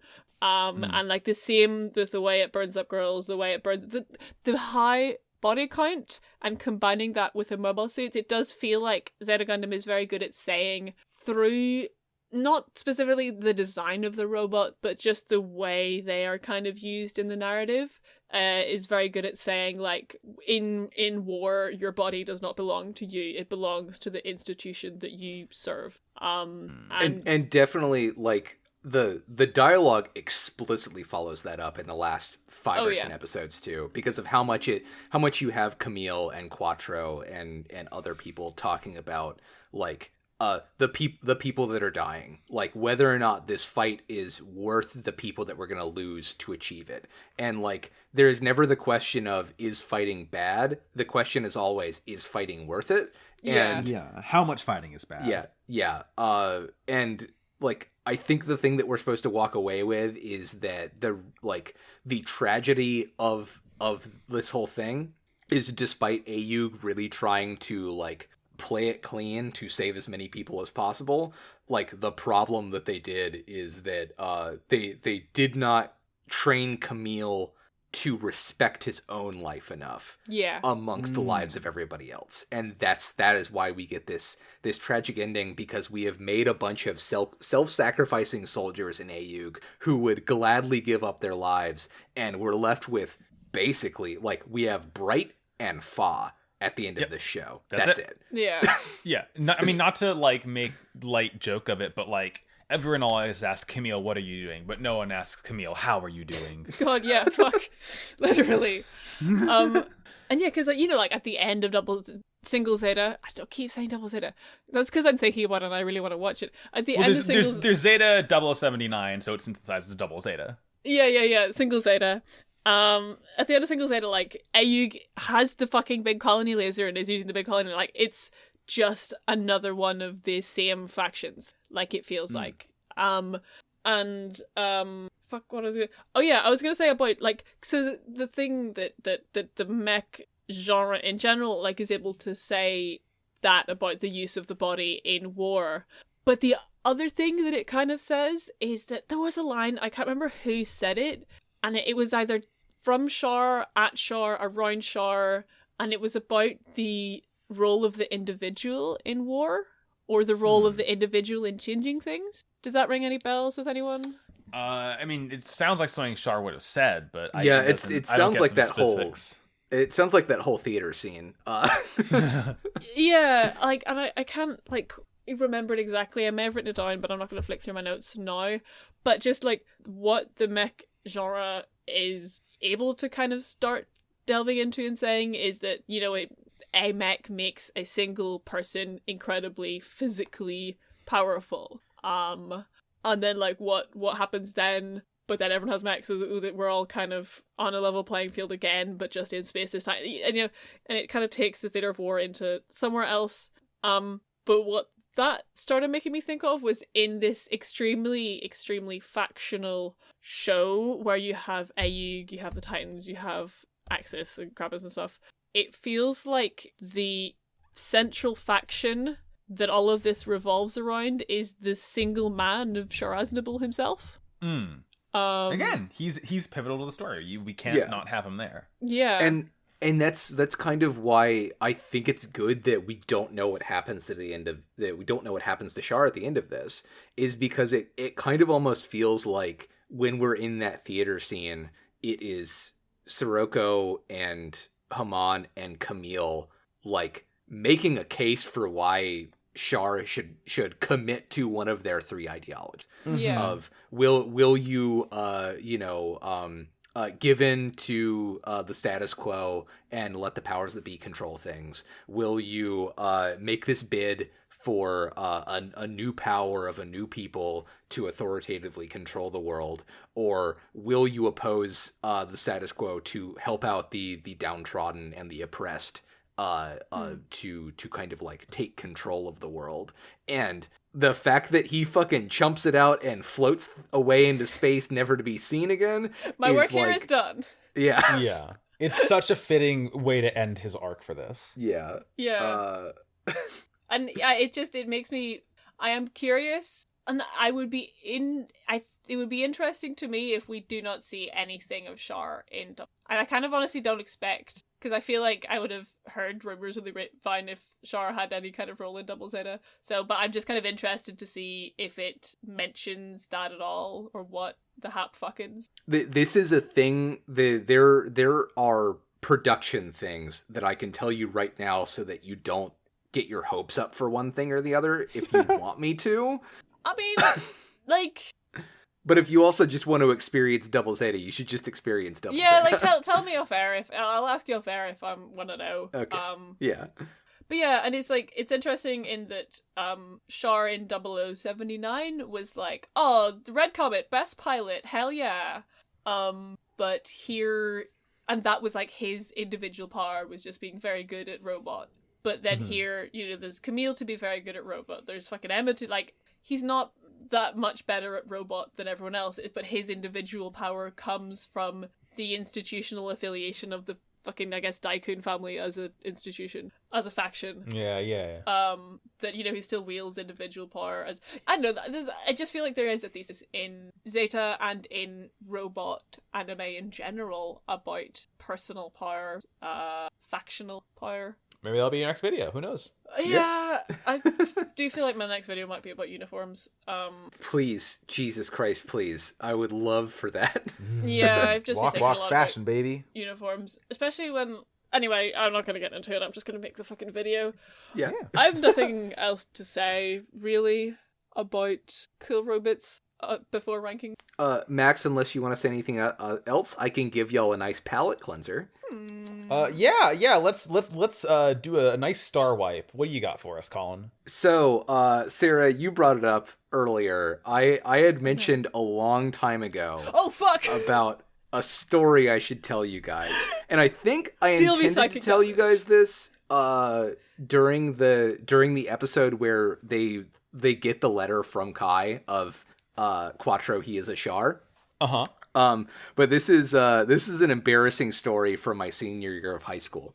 Oh, good. So excellent. I was definitely firmly into Gundam at this point. I had not actually seen Zeta though. But I was in the fandom. Like I think I owned DVDs for 0080 and 0083. Like I had seen Char's Counterattack. I want to say I had seen the Mobile Suit Gundam 0079 movie trilogy at this point too. And like watched like all of Seed at this point, like a bunch of other stuff. But like you know, I might have even seen 8th MS Team. I can't remember. But I was into Gundam.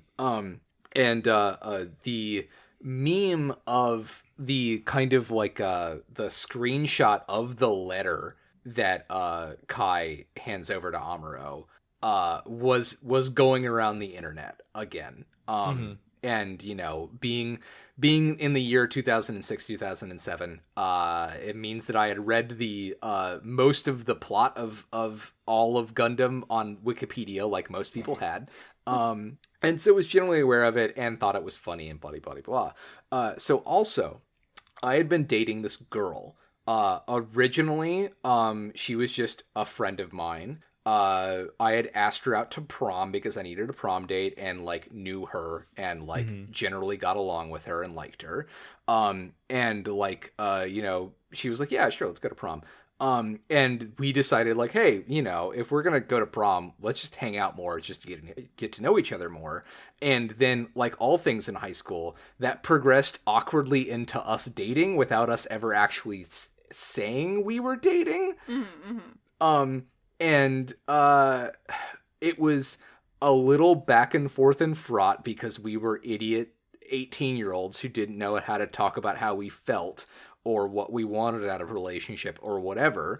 But she was pretty straight edge. And I think the reason that ultimately we broke up and she stopped talking to me was after prom, at our after prom, which was basically they had set up all of, like the middle school for our area, which was just down the street from our high school, as like a big like party area. Like there were activities everywhere, and you know there was like trivia, and we were the class of 007, so of course it was like James Bond like casino themed or whatever. And very distinctly, I remember I was mostly hanging out with her and her friends, but there was always a karaoke competition at prom and me and my friends really wanted to do Blue Oyster Cult Don't Fear the Reaper to try and win it for some reason. Oh God. And so like I split off from them to go with my friends to do our karaoke entry, hung out with them a bit more, and then went back to hang out with my date. You know, sometimes I can get on a tangent. And also it was very late at night and I had had a lot of caffeine. And she hadn't seen me for like 30 to 45 minutes. But something came, like, you know, we were all into anime and something came up about anime. And so I told them the joke of Quattro, he is a Char, of like, you know, a quick kind of like run up of like, this is the situation. It's you see this funny, badly translated English on a letter on screen. Ha ha ha ha ha. Looking back on it, I was talking had so much caffeine in me, like had been awake for so long, was like running on so many endorphins of being around this girl that I liked, that I was like talking like a mile a minute, and I'm pretty sure that she thought that I went off and did a lot of cocaine and came back, and that's why she stopped talking to me.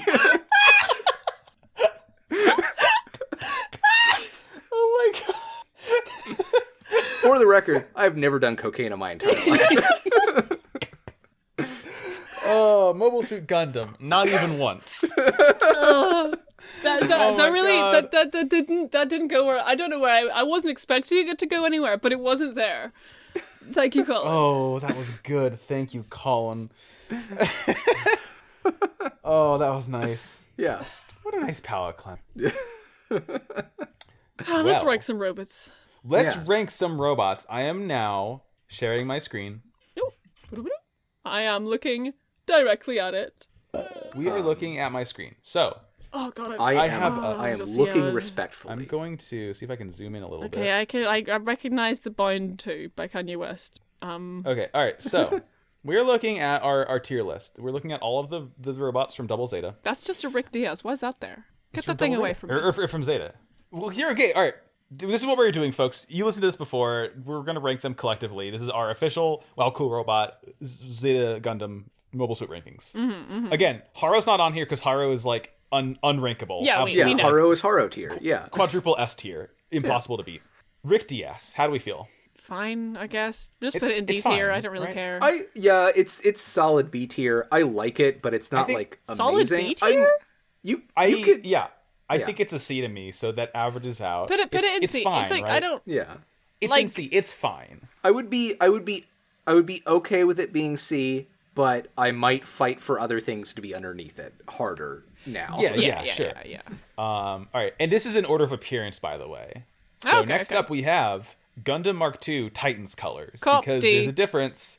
Here's the thing, Sarah. It looks so much better in Titans colors. Yeah, the thing is, it looks really good in Titans colors, unfortunately. We're not ranking them on any kind of plot relevance. It's just appearance and how. No, we this are is the ranking Wow Cool them on Robot Wow Cool Robot segment of Wow. Okay, There is one criterion, and it is Wow Cool Robot. Okay, excellent. Put it in B. I think, B is no. I think this is Colin? it's C for cop tier. But Colin, it's divorced from meaning. It's just the robot itself. Yeah, and it's cop colors.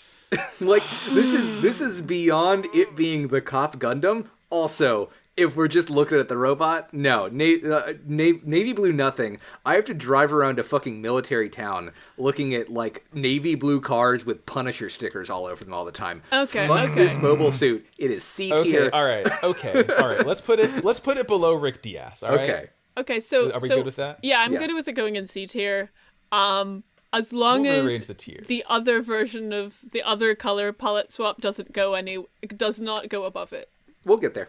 All right, next up is the GM2. D tier.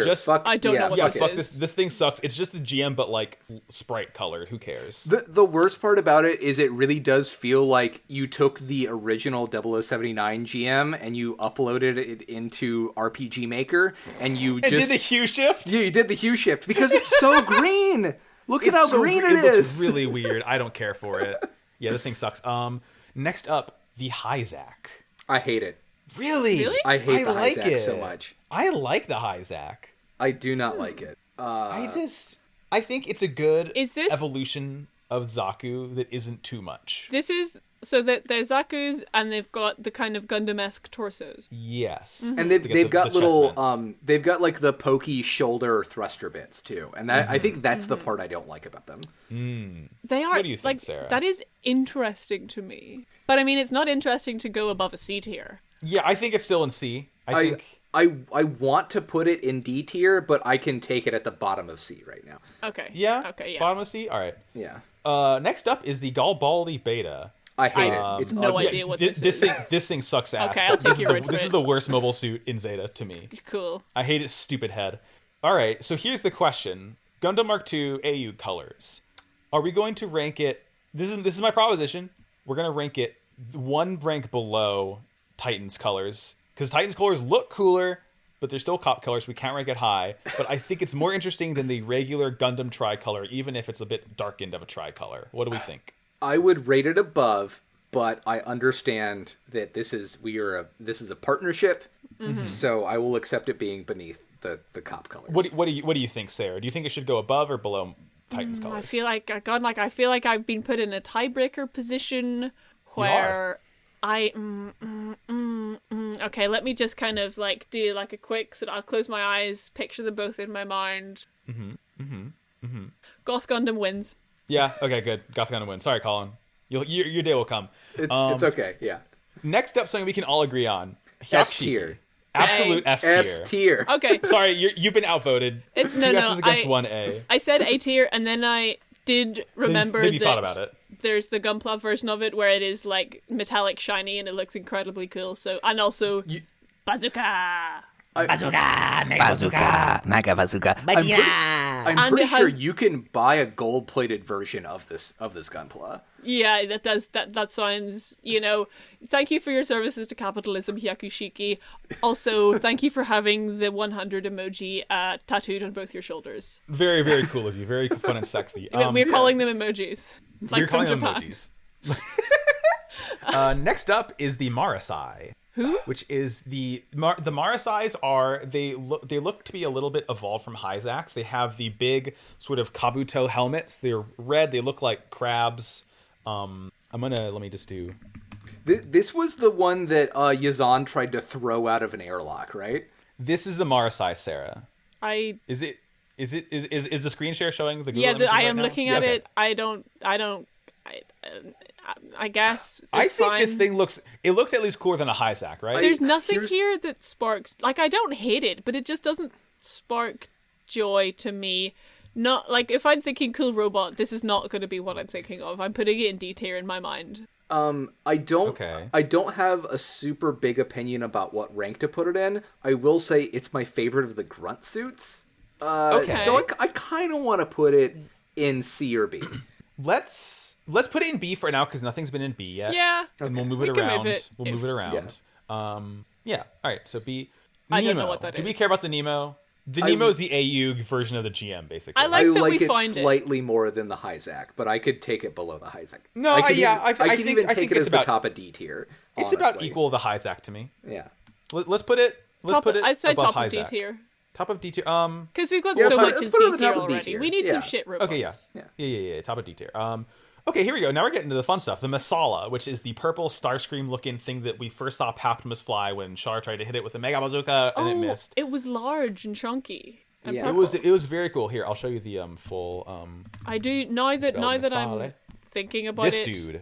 I do like this guy looks sick. It was one of the first like very transformable ones. Like it was a transformable one we saw before we went down to Earth and saw the tangerine that we love.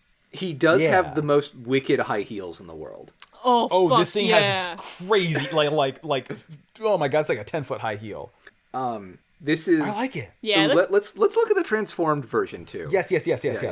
Gotta get both. We gotta get both. So the transformed version, the way it tucks in is very nice. I like the triple thrusters on both ends of the back. They look powerful. I like how it sticks kind of sticking out at the bottom. Yeah, got a red rocket.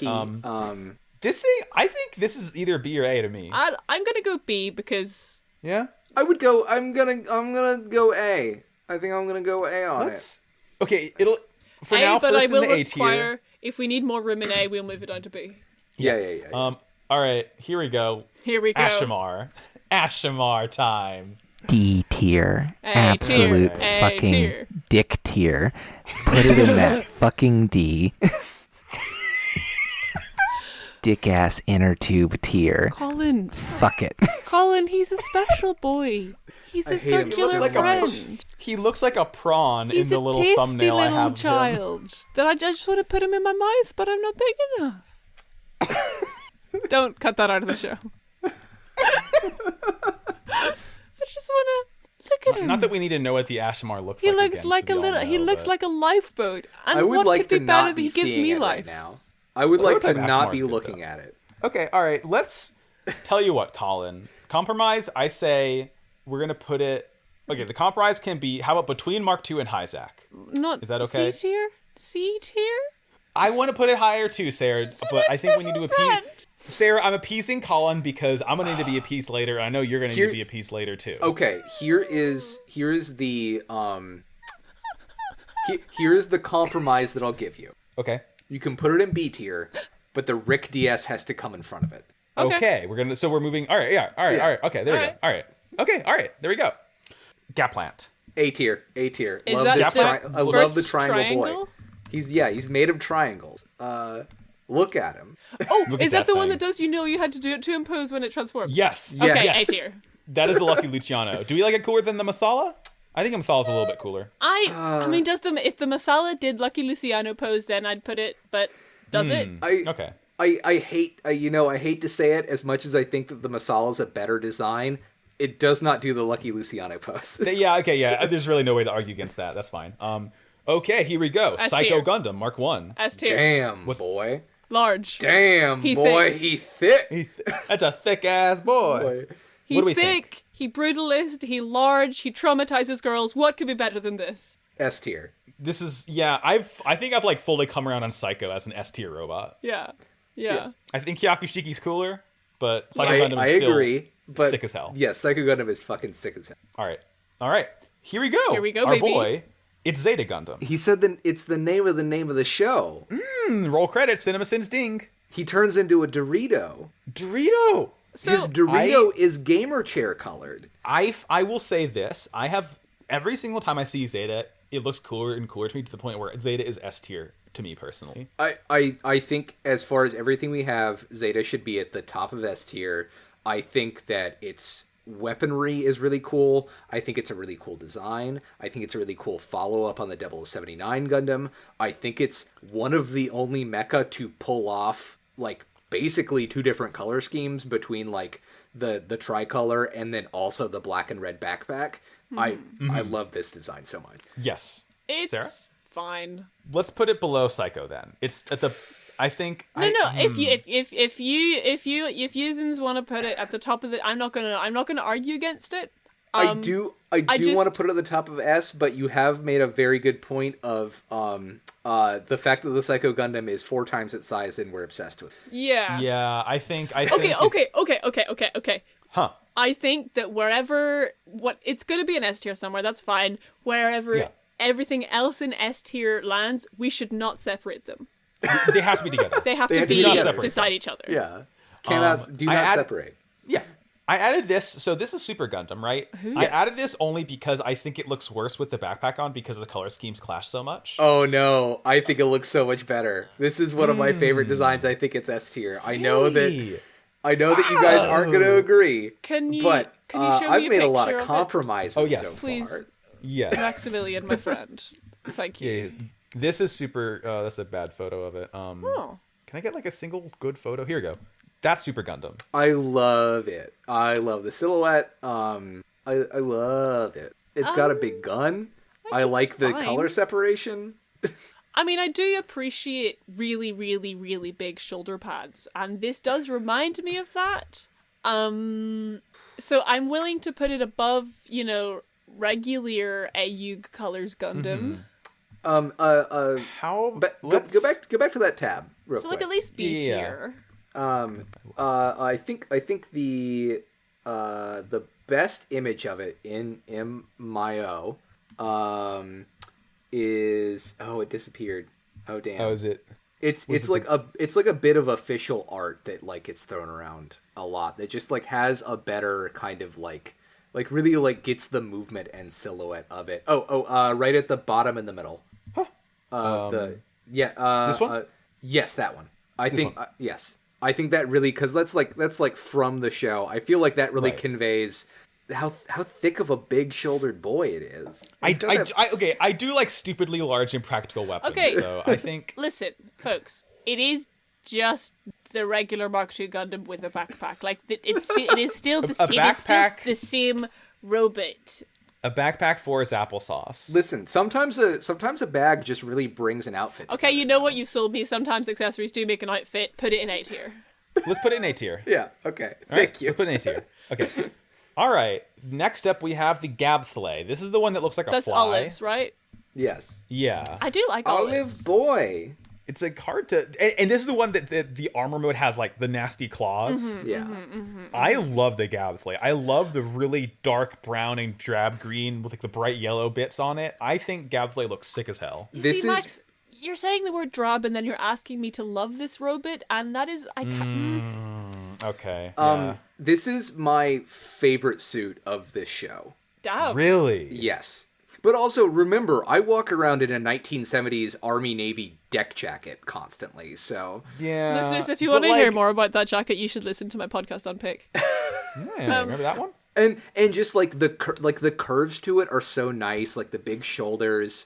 Like, it definitely, like, feels in line with, like Xeon mobile suit aesthetics, but it's also probably the closest thing to the like aliens and Trotty designs of Macross. I love this suit so much. So, it's like absolutely my favorite suit of the show. I am gonna say a thing which is dunking on the suit, and then Max is gonna up the tier because it this looks like a cicada. It does. It's a bug. It's a bug boy. Yep. Okay, Max, put it in S tier. Okay. Yep, put it in S tier. I would put it in front of Hyakushiki, but I can live with this. No, absolutely not. There we go. There we go. Above Psycho, below Hyakushiki. Okay. Yeah. I don't care for this robot. There's nothing that makes me pog about it, partially because it is olive green and it's like looking at a bowl of olives, but I can't eat them. But don't worry, Sarah. When we get to the Hammurabi, your day will come. Yeah. Methus. Top best robot. I love its big pingy. I love its big hog. I love its armor form is really cool too. Yeah, it is the most inventive transformer. It looks like a dart. Yeah. Like it really sells the idea that it's a prototype transforming mobile suit. It's great. Like this love is to see it. It's like we've talked about like a lot of robots. I think well even aside from the ASMR, it's kind of in its ASMR. I couldn't remember, but never mind. In its humanoid untransformed state, it is the least kind of humanoid shaped. Like it's just so weird looking and the cool. Proportions are very wild on this one. Yeah, I think either top of A or bottom of S to me. Yeah. I would say top of A. Top of A. I'd say bottom of S, but all right. Well, Sarah, it's Kate Bush time now. Oh hell yeah! We are talking about the Hammurabi. It's me. I've come home. I am so neutral on this robot. Where do y'all want it? Its armor form is like okay. It looks its like mobile suit form. It looks like a stingray, one of the best sea creatures there is. Like this mobile suit could tragically kill Steve Irwin, and I would cry. This mobile suit could tragically kill Katsu Kobayashi. I would like this mobile suit so much better if it didn't have the wings. The wings seem completely useless. The wings make it. Hey, didn't we just discuss how an unnecessary accessory? It's a fucking space mobile suit. It never flies in the actual atmosphere. It doesn't need the wings. If it didn't have the wings, Colin, it wouldn't look like a stingray. I think it would be better without the wings, personally. I understand that my opinion is wrong. Are we here to talk about functionality? No, we are here to talk about wow, cool wings. Wow, cool Kate Bush 1979 tour outfit. I think the silhouette would be better. This is a cool image. Look at this, guys. Oh, panty shot.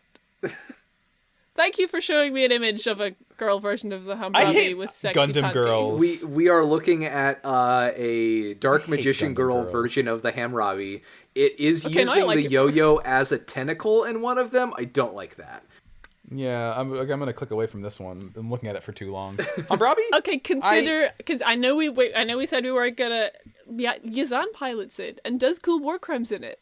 The what I'm willing to put it in A tier for you, Sarah. Thank you, Colin. I have conceded putting the Gabfly in S tier, even though that was through my own hubris saying it looked like a cicada, but I demand this robot go in A tier. At least at the bottom of A tier, and that is conceding a lot. I will be okay with any position in A tier. Yeah, you know what, Sarah? Just for you, I'm putting it right next to the Methus. Hey! Like, is this good? Does this treat I am you right? satisfied. Okay, good. Gaza C. What a goofy boy. What a weird, goofy boy. This thing, I look at it and I feel like I can't fully like wrap my head around it because of the like. Did we see the way its torso? This is Hamon's Billion Fleet. Yeah. This is what they look like close up. Yeah. Yeah, isn't that weird? They're so strange. It looks like a Pez so much dispenser. better transformed. It does look like a Pez dispenser. Yeah, the transformed version is like a lot sicker. I mean, it also looks like a Pez dispenser.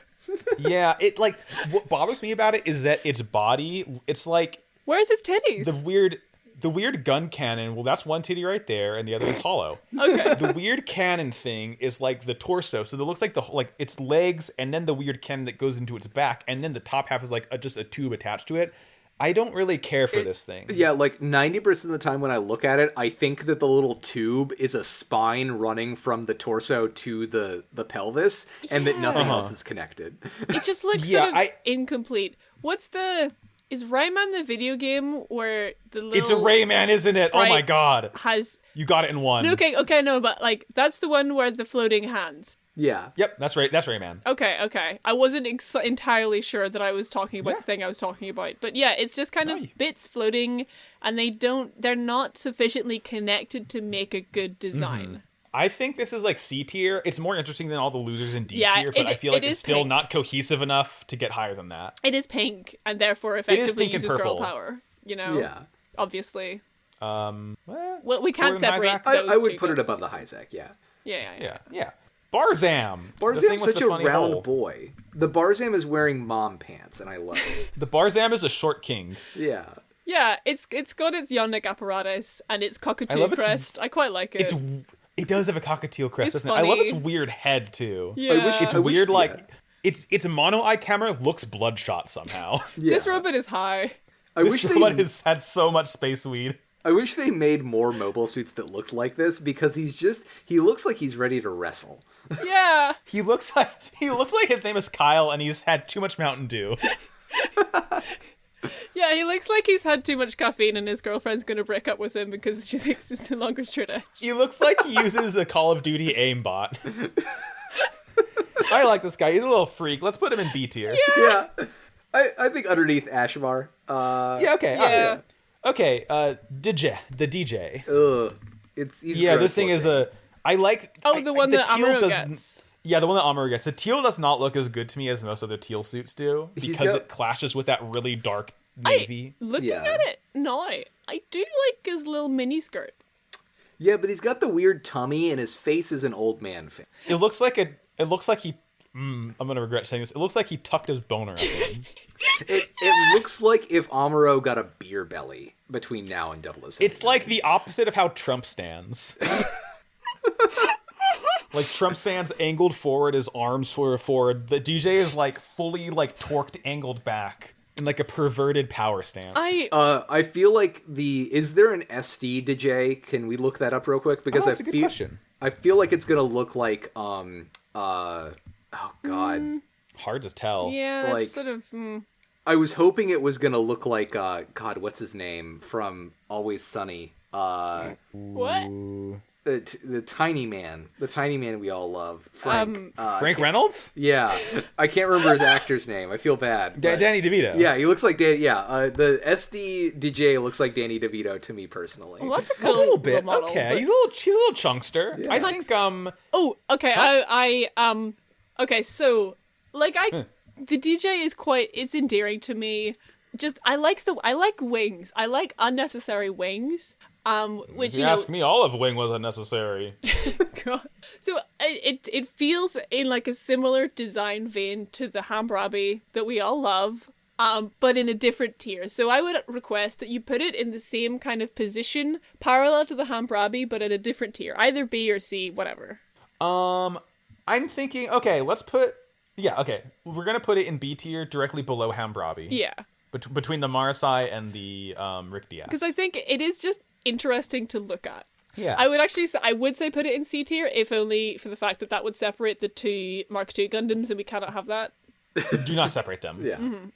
Bjarlant. Y'all know how I feel about the Bjarlant. Top of D for me. I do not like Top of D? I do not like this John Cena looking man. Oh, the one with the really wide stunts. This is the wide boy, Sarah. This is now the Trump hands. Okay. This looks like Max, you were on the episode of Pot of Greed that we recorded in which Hayato GX/Chumley's dad came on, but this looks like if Chumley from GX's dad was a robot, because That character has shoulders that are thrice the width of its torso. Oh my god, yeah. His forearms are as wide as his waist. It's insane. I'm now realizing his armpits have thrusters in them, and I like it even less. No, that's inventive. Look, you got to air yourself out somehow. Yeah, it puts the vent you don't in like inventive. You don't like his multiple dick vents? I don't like it. No, I don't like anything about this suit. What about his gigantic butthole? Oh, and his kind of like Persona Paw ass-looking feet. He has like testicle heels. This guy's so stupid. I love how stupid it is. I love how stupid it is. I think, okay, you know what, Colin? I'm going to say... Can we put it at the top of C tier? And that means we can slot the DJ in behind it. Okay, yeah, we'll do a strategic sort of move around. Yeah, okay. Yeah, there, no, I could, right. All right, yeah, There, I agree with fine. that. All right. Now we're starting to get into, like, the real shit robots, because we have Boundock up next. Okay, I would put this robot above Hyakushiki. This thing is cooler than Hyakushiki, I think. I have to disagree, but I will... You know, it is a teapot. It does do the thing where it stands It's an up. avocado. It does have ass for days. It's got the dump truck butt. Yes. And the thing is, for having such a dump truck ass, it's so graceful looking in its design. Can we look at pictures of it, please? Yes. I just want to see. I want to see pictures. Show me pictures of the Boundock. Okay, J. Jonah Jameson. Look at that. See, look at it. It's got the weird claw arm and the weird punch arm. Like, it is so weird and funky and festive. I love it so much. It's got a little pointy nose. Look at its stupid ass. Look at how stupid this is. Look at his little eye poking out at the top. The mobile armor form. See, this is a robot that looks elegant and graceful in its own way when it is fully transformed out, when it is in iron mode, when it is in leg mode. There's just so much going on here. Hey, that's cool. That is cool. I'm not horny. That's a Gundam Gijink I can get behind. Yeah. It does, come to think of it, now that I can see that like somebody has it in line with their Almeth on screen, it does look like it looks like if you combine the Almeth with the Big Zam, and that makes me like it more, honestly. Did you know? Well, okay, Colin, I don't know if you knew this. The prototype Cublé is literally half Cublé, half Elmeth. Or half Big Zam, half Elmeth. Oh. What? I'm just going to do this right now live on air. Yeah. Oh. What? I love it. Look how sick that is. It's got hooves. That's a lot those are hooves, you bitch. That's a lot like a suit that y'all are going to get in ZZ that I think you guys are going to like a lot. Yeah. That was a fun aside. Okay, yeah, all right. Boundock earned that S rank position. Yeah. Okay, here's something that none of us can disagree on. Absolute top of S. Top of S. Cublé, unbeatable. Yep, what if your dump truck ass was filled with Wario pill? Actually, you know what? Harder above. For it's got to be pink. It's got to be pink. Yo, no, don't worry. For this Space Pope, I would be Catholic. Cublade's in the I'm with her tier. Excellent. Does that wait? The ball and I'm with. If Haro is above S tier, is Haro in the I'm with her tier? No, Haro is above I'm with her tier. Okay. Haru's with like I'm with her times 5. Okay. Good. Just I'm with Har. I'm with Har. He's in the I'm with Har tier. Har. Ball smack Semolina. Oh, the one with the disco head. Hi, Haro. Yeah, disco head. Do we care? Yeah, I like the disco no, head. I don't like it. I like to be funky. I could accept it in B tier. Bottom of B tier. Yeah, bottom B tier, below Bar Sam. Yeah. Palace Athene. This thing is a lot. I'm gonna pull it up because it's a lot. I really like it. It's also made of gender, but we're gonna ignore that. It's made of gender, but look at all the bits. Also, I know, it's got cool so many wings. cannons. It's got a buckler on one arm. It has Sprite color scheme. It has Adidas. It's got yellow racing stripes on its leggies. Yeah. What if a robot had sweatpants? What if a robot had a tracksuit? You could paint a Mini Cooper to look like this and it'd look good. Yeah. Also has a gaping hole out back. Yeah. Truly, just one for running off the sluch, hey? I think A tier. Yeah. I would say top of A tier, but Let's put it... we've got this new tier called I'm with her tier. What, you think that devalues S tier? You think this is go in the bottom of S? No, yeah, top of A. Top of A. All right. Put it above the Methus. Yeah. Wait, no, hold on. But now we have to wait. No. Beside we have to realign the DJ in the Hammurabi. Oh no! Oh no! Put the DJ behind the Rick Diaz. Put the Okay. Yes. There we go. Yeah. Okay. I like how just the DJ is nowhere. Okay. All right. Next up, my favorite suit from Zeta, VO, Patrick Star himself. Okay, show me a Boy picture season. of it. Look large and in charge. He is very thick. Is there a scale picture of it beside the Psycho Gundam? It'll be smaller than Psycho by a bit. I think it's about half the size. I'm gonna go to the wiki page real quick. Half the size? It's dead to me. Psycho Gundam is 40 meters tall. The O is 28.4 meters tall. So I love it's how about you have that 3/4 the size. I looked it up quite a bit. So yes, the O is about 3/4 the size of Psycho. However, compared to, I'm looking at the O next to my real grade RX-78, and it is quite larger than that. So the O is still very big. Let me see it again. It's what is there here? Apart from the fact that it has 4 arms, which you don't really see in the show, which you don't see in any of these images. Look at it. It is very thick. Look so at how thick him is. It's he's so Can round. we look at this image? It's a watermelon. Look at this image of it's a watermelon poking into the O where the cockpit is. Okay. This is a good I think image. based on this image, we got to bump it up a bit. I would put it right below the Zeta. Personally. I will allow it to go in A tier, directly below the Zeta, but in tiers. Fine, that's fine. I'll deal. Okay. Okay, last but not least, Psycho Mark II. I'm with Bottom her. Eva Unit 1 of Gundam. Bottom of S. Bottom for of me. S? Yeah. Okay, fine. And look, Oh no, and it now accidentally Zeta's went into the with her tier. Oh, what a slip. Zeta's right Oops. next to its sister. No, and I like its it. I like, girlfriend. Yeah. We've got a little. Zeta has polycule. 2 hands, so it can hold each of Psycho's hands. Yeah. All right, All right. going over our list, I'm with her tier, Kublai. Undeniable. Yeah. S tier, Boundock, Hyakushiki, Gabflay, Psycho Mark 1, Zeta, Psycho Mark 2. Mm-hmm. A tier, Palace Athene, Methus, Hammurabi, Gaplant, VO, Masala, Super Gundam. Mm-hmm. B tier, Marasai, Rick DS, DJ, Ashimar, Barzam, Balanoak Saman.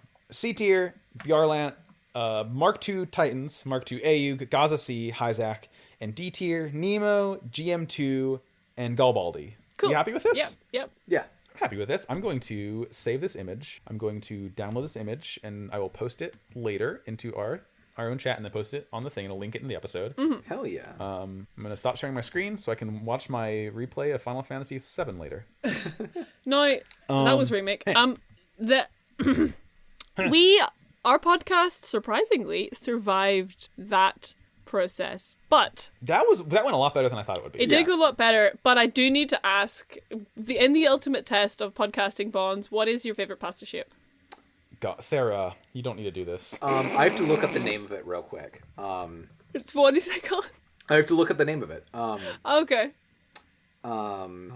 Buddy, that's not the real name of it. Show me the name of this fucking pasta. If Max or if Sarah, Yes. either of you want to go first. Yeah, I was hanging on the edge of my seat before saying the words conchile. Oh, you like the ones that look like shells? Yeah. So my real answer is penne. And that is why you're pathetic. I love those little tubes. But my other answer: have you heard of a Italian designer named Giuseppe Giugiaro? I have not. So he did a lot of car designs. He designed the DeLorean. Uh-huh. He designed a lot of different things. DeLorean manufactured big, in famous Belfast, cars. by the way, from Gundam. Yeah. This fool tried to make a pasta. This fool tried to make a pasta called the Voiello Mariglia. Uh-huh. And I'll post a picture of it. This thing is so stupid looking. Wow. It's it almost looks like a 3-leaf clover, but one of the leaves is like cut in half. Yeah, that looks like you sideways. fucked up at making a triple tube pasta is what that looks like. Yeah, well, apparently the design, he's like, this is designed to get the most amount of sauce stuck in your bits as possible, but it just didn't work, and it was a failure. But I love the idea of like a meticulously designed shape of pasta. It's just very good to me. Pasta. I am looking So my real answer is penne. at the schematic the patent schematic design diagram. It's really funny. With like angles, like the words 90 degrees are in here. It's incredible. This is truly the golden ratio of pasta. Yeah. I've delayed long enough to look up my favorite pasta shape. We bought you time. Yes, thank you. And I will start this with, my like, as far as like pasta shapes that I can easily get, orecchiette is probably my favorite. The ones that are like little bowls or helmets or whatever. But like my absolute favorite pasta are acine di pepe, which are the little like peppercorn sized like pasta balls. I love them so fucking much. I'm a big rice person, and rice that is pasta flavored is just the best thing in the world to me. But there's something different about them from orzo that just like acine di pepe is just like. Yeah, I was gonna say orzo sucks. I don't care about orzo whatsoever. I'm not with her. Orecchiette as far as stuff that I can normally get from the store, but give me that ball pasta. Ball. Yeah. Ball from Gundam? Yeah, love from balls. Gundam. Ball from Gundam. All right. Well, now that our bonds are as strong as Jujutsu's fail pasta, I think it's time for our final segment of this week. That segment being... Thank you, Colin. That segment being... Mailbag time. We have asked our dear listeners and friends to submit questions over, just regarding anything, involving Zeta. And we are here now to talk about them. I shouldn't have clapped. That's probably not going to sound great, my audio. That's fine. Just say it again. So, we can all, I think what would work best is like going down from top in Discord order, looping back around. We'll each read a question. So we can all, we can all ask them to each other. Okay. So, Sarah, you start out. Ask us our first question. So, yeah, Cody asks, of the cyber new types in Zeta, which are your favorites and which do you wish got more development? Hard to not say 4, right? Yeah, I mean, 4's the favorite. It would have been nice if Rosamia got an arc that wasn't 4's arc. We see Rosamia before we see 4, right? Yeah, but she does, for like remember? 5 seconds. Like, remember her dying? That was so funny. You thought she died. I still think she might have, honestly. Who could possibly say? It's all in the mind. I kind like, part of me wants to say Gates. Half as a joke, half like I would like to know what his whole cyber new type deal is, how it's different from 4's and Rosamia's. Yeah, because he's fucking boy. He's just, yeah, exactly. The fact that he's not a woman makes him treated so different from Zeta, like legitimately. So I would love to see what they had, if they had anything planned for this cyber new type who's not a girl. Like they will take cracks at like a Gates-like character several more times. I do think that Zeta would have been better with more Gates in it, though. Especially for him to like directly interact with Camille. God, I wish they would have ever spoken to each other. Like, I know. It's maybe like they could have been actual brothers. Git's the actual character. Who fucking cares? He's there for like 10 minutes total, max, less even. Yeah. But it's just like, oh, what if there was a cyber new type who wasn't intimately involved with Camille on an emotional level, or yeah. Like, what if there was just like a cyber new type who wasn't girl? What if we had any kind of difference? What if there was a person they could kill that wasn't a girl? Yeah, but what a concept. I don't understand the question. I won't respond to it.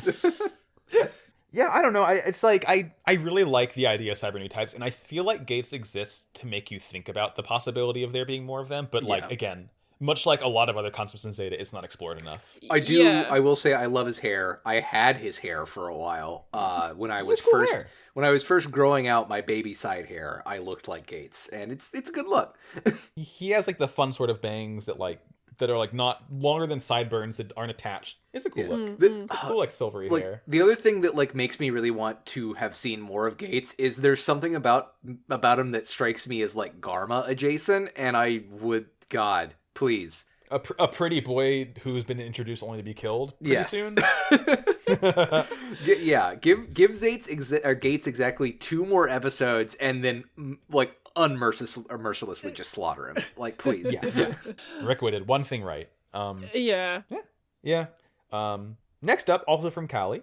How differently do you think Zeta would have gone if 4 had joined Ayuk? Would 4 and Fa get along? Would she put Wong in his place if he tried to correct her? Would Camille's fate be the same? I don't trust this show with any of that. Nope. You know? Callie, I'm very sorry, but my answers to all of those except for 4 and Fa is no. Like I think 4 dodged a bullet by not having to interact with the main cast. You know, honestly, you know, her fate as a cyber new type, as being tortured by the Kilimanjaro new type lab, was she escaped having to be further written by the writers of Zeta. Yeah. Also, Zeta is fundamentally a tragedy. Like, there is no, like, you would have to completely rewrite it from the beginning if you wanted a happy ending for this show. And so, like, I think, yeah, if 4 joins up with AU, I do think that changes a lot of dynamics and stuff, but I think she's probably still gonna die.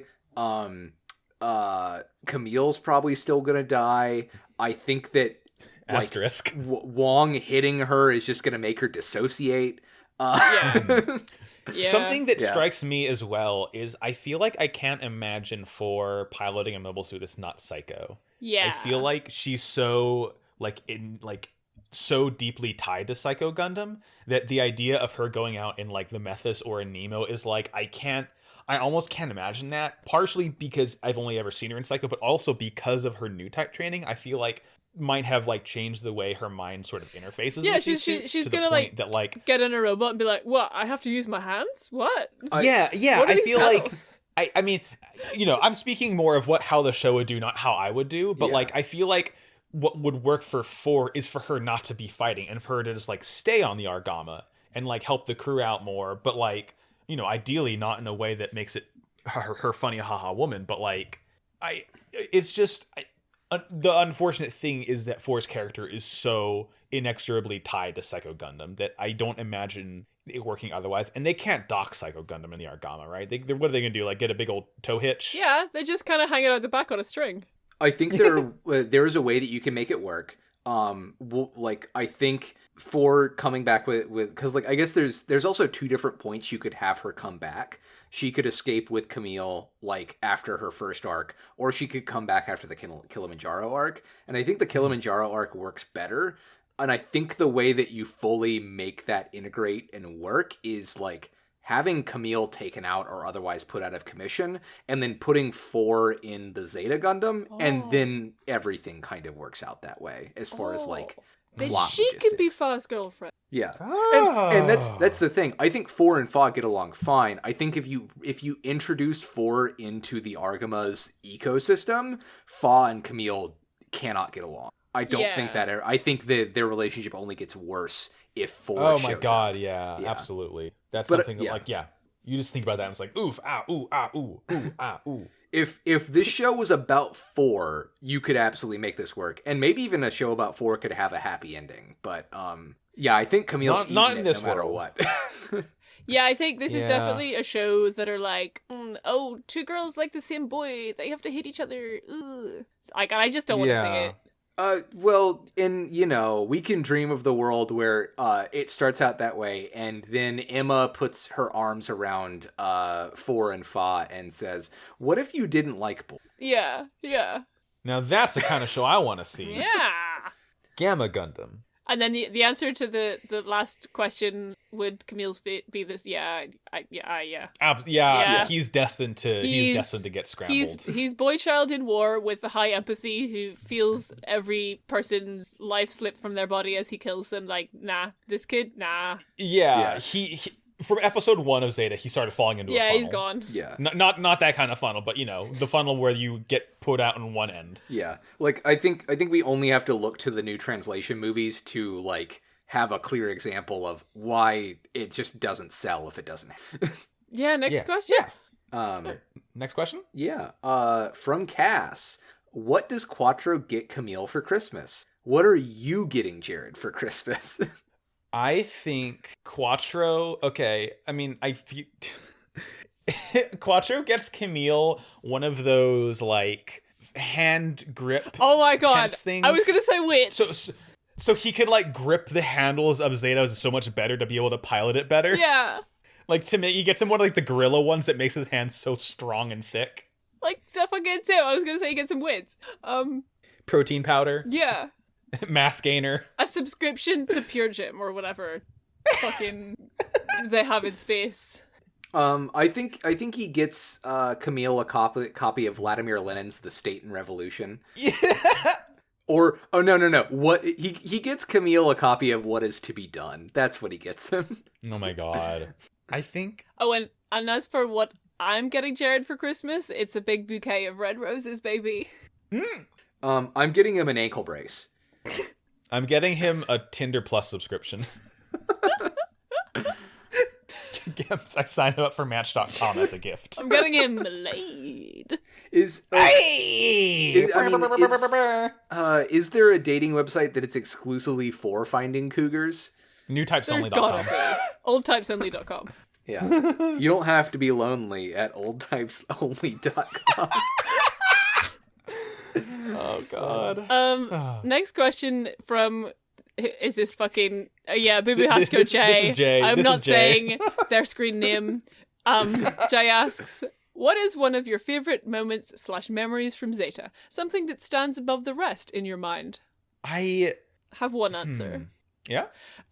Camille breaking down and crying in Four's lap, and when he just looks up at Four and he's doing, oh my god, fuck, shit, fuck, oh my god, ow, oof, my bones, oof. Mm-hmm. Wait, like at the very end? No, like in the middle, like when he's about to leave Earth, and right, yeah, okay. Like this was basic one of the first, like the fucking 4th or 5th time that they were in the middle of combat and they get out and go into each other's pilots, and he's just like, he just kind of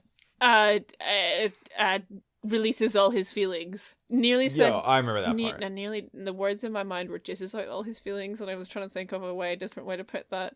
That's okay. Look, we've sinned enough at this point that it doesn't count against us anymore. I think for me, what maybe struck me the most is in the Kilimanjaro arc when you see 4 for the first time, and how the entire time I'm just like Julia Louis-Dreyfus, haha, what the fuck, from Veep the whole time. Like, I just like distinctly remember how unsettled I was, where like the entire time I was like, this is not right. This should not be happening. I am made deeply uncomfortable by this entire situation. Like, the fact that got me so good with like 4 being alive and like quote unquote normal was like, I was genuinely freaked out by that whole part. Yeah. For me, I have 2. That I really can't choose one over the other. And the first one's kind of a cheat because it is every time that Quattro like does something with his sunglasses, like tips them down, takes them off. Because just like Quattro Bagina's like non-existent identity of like this unknowable person that it just lives rent free in my mind at all times. And then the other one is Camille throwing Jared down the side of Mount Kilimanjaro. I will never ever forget that. I love it, and I'm also kind of mad that and Camille doing the thumbs up are like literally the only Zeta gifts I can find on my gift keyboard. God. It's just those 2. The one of Quattro Bagina flying backward in the soup with his sunglasses about to come off. Oh yeah. That one pops up every so often. Yeah. Cool. All right. Next up from Jojo F's in Discord. Given that the final episode of Double Zeta and the novel High Streamer, which SAR's Counterattack is based on, released near simultaneously and were probably written in parallel, how much do you expect them to relate or be thematically consistent? And this is a question more of a prediction for Double Zeta, more for Sarah and I, since Colin's probably rubbing their hands maniacally together right now. Yeah, I have opinions and I will keep them to myself. I think my prediction, and this is based on what little I've heard, I predict that they will basically have nothing in common whatsoever. Like, I feel like Gundam is a franchise that is forever doomed to be just, like, mismanaged and not really kept in accord with itself. And I feel like that manifests in such a way when you're making simultaneous projects like that, you don't consult. And I feel like, I as much as I hate to say this is what I think is going to happen, but I feel like there's just going to be no connection beyond what we extrapolate ourselves in the show, in the podcast show, I mean. Sorry. And again, like, as I said, that I don't expect to see much Char related content in Double Zeta, if only because when you Google Char Aznable, you get 3 of them. Because I've been Googling Char Aznable quite a lot, because I've been looking at his outfit, because I'm going to make it. I like to see him. Yeah, and you get 3 of them. And the fact that Char 3 is from the movie Char's Counterattack, which is a movie. I'm also using this question as an excuse to talk about my Char predictions. just the fact that the place at which Char exits Zeta Gundam, where everyone's like, Char, what the fuck are you gonna do? What are you gonna do about it? And it seems like, as a character, he's gone into a place where he may be able to make some conclusions about it and act upon them and pull some gamer moves. The fact that the movie Char's Counterattack is a movie and is probably not longer than like 2 hours, probably does not seem that there is any way in which those questions or characteristics could be satisfactorily resolved, purely because it's a movie. That'll probably be normal. Yeah. I'll say you guys are... I think you will be pleasantly surprised for what you end up getting. Okay, I'm gonna continue to kick my expectations in the dirt. Yeah, but also with the additional damning note that, you know, High Streamer and the last episode of Double Zeta came out at the same time. Char's Counterattack and Double Zeta were in production at the same time as well. So take that as you will. It just kind of it does seem like they put Char in a little jar a Char jar. Yeah. Char Jar Binks. Yeah, I mean, hey, listen, we'll come back on for CCA, and I can give you my opinions about Double Zeta and CCA then. See y'all in March. Do we want to split? Up next? Do we want to split Cass? It seems like we've got two kind of succinctly different questions. Let's split it. Okay, so Cass's next question is, what's your favorite outfit in Zeta? Far Right Cowboy, easy. Sarah in the one episode. Yazan's unbuttoned half shirt. Okay, yeah. Read the next one, Colin. Hang on, I'm not finished talking about outfits. There was a pause. I'm sorry. Shout out to Char's amazing shirt that I made, and that you can go to gumroad.com/Sarah costumes to buy a pattern of for free. Char shirt.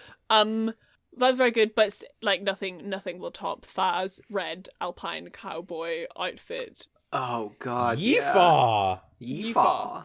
I'm gonna listen to that moment after this. The two of us song cut in. Yeah. God. We had a lot of good moments in this podcast. The cowboy in the sky moment. I see, yes. Yeah. That one. You want your next one, Colin? Yeah. So, Cass follows up with another question. How do you think Sayla would have factored into the story if her voice actor had been well? And Max and Sarah, what do you think she's up to? I think she's simply vibing. I think she's having a nice time sipping mimosas on the beach. I'm praying she's having a nice time sipping mimosas on the beach and not having any stress. What I actually think is that Sayla could have been an opportunity to demonstrate another person doing things which perhaps either further or contrast the new type philosophy of good old Mr. Xeon. Because I think the show quite often is like, oh, these two people, they parallel each other in interesting ways, and we can use them to compare and contrast. So I know you've got fucking like Char up in space doing war crimes, and maybe Sayla could have been done on Earth, being like, okay, let's see, are there new types outside of war? I don't know, like she could have been doing something that related to new type development. But yeah, interesting that she was on Earth, so she could have been like, maybe, again, paralleling environmentalist stuff. I don't know. Yeah. No, I think for me, Sayla never really had anything to do with the whole Zeon Zum Daikun new type philosophy thing, because she was so far removed from it, because they were separated at such a young age, and Shark remained in Zeon and Sayla was with the Earth Federation. So I don't think she would be a fighter, I don't think she'd be a new type lady on Earth. I feel like since she became such a proficient like pilot in 0079, I can definitely see her like on the front lines, or like, as some sort of like tactical general within Karaba, like straight up like, doing the fighting that needs to be done, because a lot of Sayla's thing is that like, I not necessarily Sayla's thing, but like, I feel like Sayla's arc in 0079 like led her to be this really proficient fighter, to the point where like, it wouldn't surprise me to see her being like really high up that chain of command, like continuing the fight against the Titans herself, not as just like hanging out in a house with her gold bars that Char mailed her.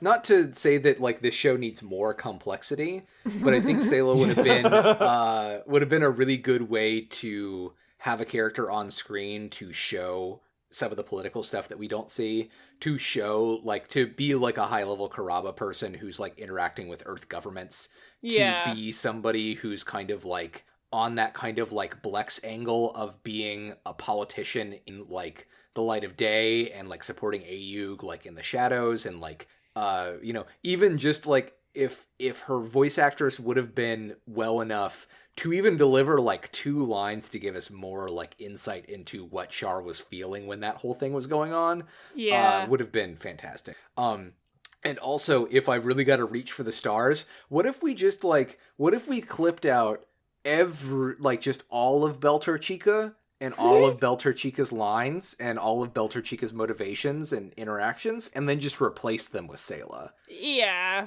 What if there was just no Belter Chica, and the things that Belter Chica says are never visited every day. Okay, but does this still mean that Sayla is fucking Amuro? I don't think you can write Sayla as fucking Amuro. I think you can write Sayla as teasing Amuro in kind of like a will they won't they way. Yeah. But like, no, let's leave all that Belter Chica shit just in the trash bin of history. Yeah. They can have little romance as a treat, but that's it. Yeah. I guess. Fine. If Sayla really wants to. Yeah, hey, remember Belter Chica? I'm sorry to bring her up. Who?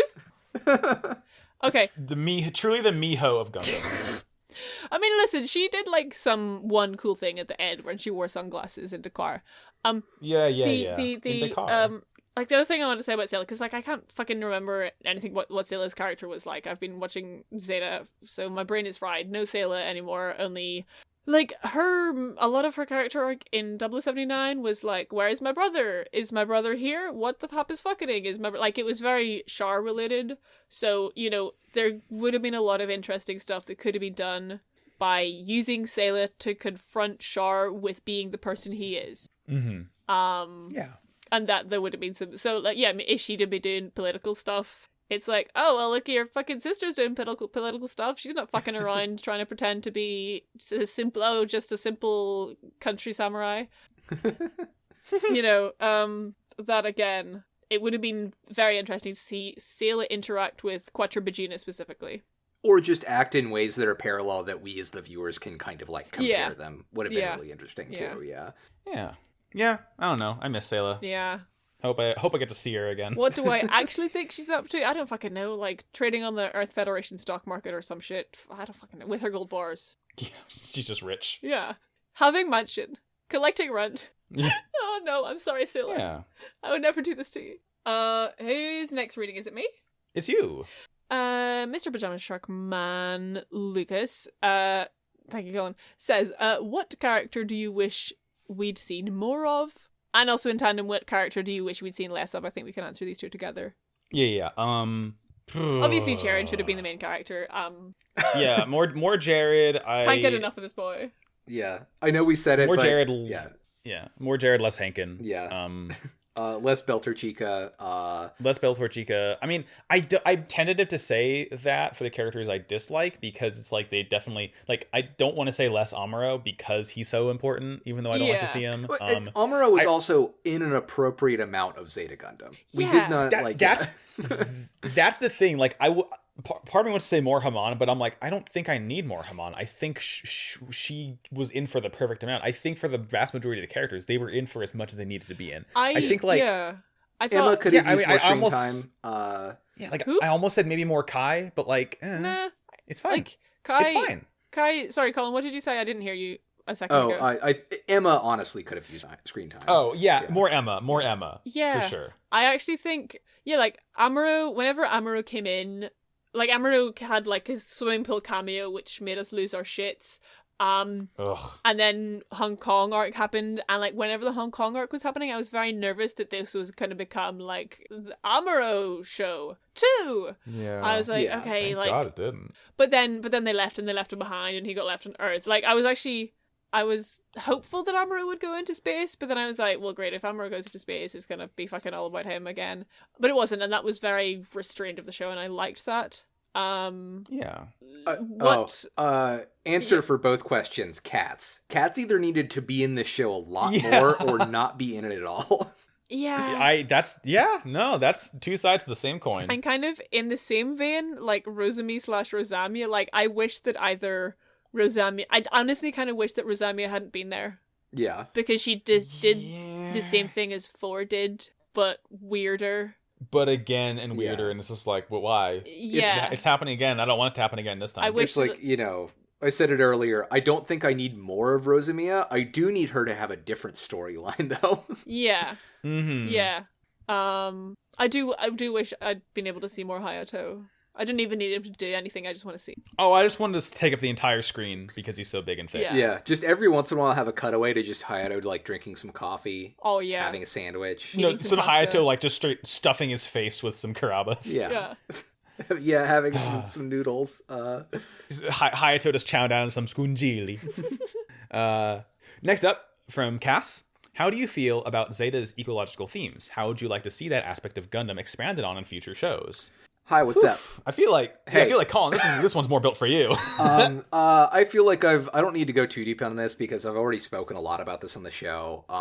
The problem with Zeta's Zeta has a good ecological backbone to it, but it's very like pre-2000s, pre-2010s in its approach to like ecological conservation. It's the kind of people that like only care about tiger poaching and like shit like that. Yeah. It is good and important that they're making a point in the year 1985 to point out like, the destruction of Earth, the way that both like the act of war, but also just industrialization and that kind of stuff has like polluted Earth. And this is just a nature of the discourse of the time, but we have pretty much completely moved away from an idea of overpopulation actually existing. Yeah. They're probably like the concept of overpopulation is probably incredibly like inherently racist in the way that it's deployed. And really shouldn't really be considered. And I feel like the thing that like Zeta fails at and Gundam kind of in general fails at to like explicitly say is that like, it doesn't give enough attention to how like it's the Flint, Michigan problem. It is an absolutely environmental issue in Flint, Michigan, as well as like a systemic racist issue that their water purification for, their aquifer isn't being handled correctly, so that their pipes are poisoned. Like, and that is a thing that I feel like Gundam can never even possibly, like Zeta Gundam specifically can never possibly think about, because it isn't thinking about ways that you could live sustainably on Earth. It's just saying we have to get off Earth. Humans have to leave Earth. We have to go to space without actually thinking about whether or not that in the environment that we're sending people into in space is actually good for them. I can absolutely hear in my mind Char Aznable saying the words, "The humans are the real virus." We're gonna get into it in Char's counterattack. Oh no! I don't think that Char is a person that believes that humans are the real virus. I think he does believe in like a rich like autocrat class that is like driving like capitalist wealth that is making ecological harm. I just don't think that Char actually thinks about people. I really don't. I think he thinks about them as like a general idea of like the working class or the working poor or the oppressed that can rise up, but I don't think he ever actually individually thinks about a person who suffers in the world. And I think that's because of his background as an aristocrat. Right. Yeah, it's He's just a little fancy boy. It's the Elon Musk problem, right? It's just like, look at this cool technology that we can use to like, move to space and all that. And it's just like, what about Earth? Yeah. Or, well, who's going to own the space colonies? Guess what? It's a corporation that basically enslaves people. Beans. You hate when that happens. Yeah. Yeah, it's a load of nonsense. Yeah, and it's just, I know it's easier said than done, but like, if you're going to tackle these themes, do it right. in a show. Don't just say, look at this themes. Anyways. Well, and to that point, I think Zeta does a pretty decent job at it. Like, you know, the fact that Zeta says anything at all compared to other shows is important. But even then, especially back then. Yeah. And like, especially for the discourse of the time, I think they actually, like, Zeta is saying a lot. And I think that Char's counterattack says a lot. And like, Victory Gundam not only says a lot, but addresses the problems I have with it. So I think there is the ecological factor of Gundam only gets better from here, and it starts pretty decent. And actually, as for how would you like to see that aspect of Gundam expanded upon on future shows, the only future show of Gundam I have seen is Reconquista, and I don't know what the fuck happens in Reconquista, but visually speaking, like literally, no one does, I feel. Visually speaking, the aesthetics of that show do an incredible job of highlighting how beautiful Earth is. Like, there's just so many animals and stuff, and it's just really pretty, and you're like, oh wow, Earth is so beautiful. And it just, that's nice. I'm just giving a thumbs up in the general direction of Reconquista. Yeah, watch G-Reco. Yeah. Well, it looks like we only have one final question, because the other one is like the same sort of as we already answered. Recycling this question from the last mailbag, but what Pokemon do you think the characters introduced in Zeta would have? Y'all are taking what this a good one. Question. Thank you, Bryant. What a good question. What's the psychic cat that has like the two different color palettes, whether or not it's like a girl or a boy? Meowstick? Yeah, or like Esper, I think is the evolved one. Esper's the pre-evolution, Okay, yeah, that's 4 in command.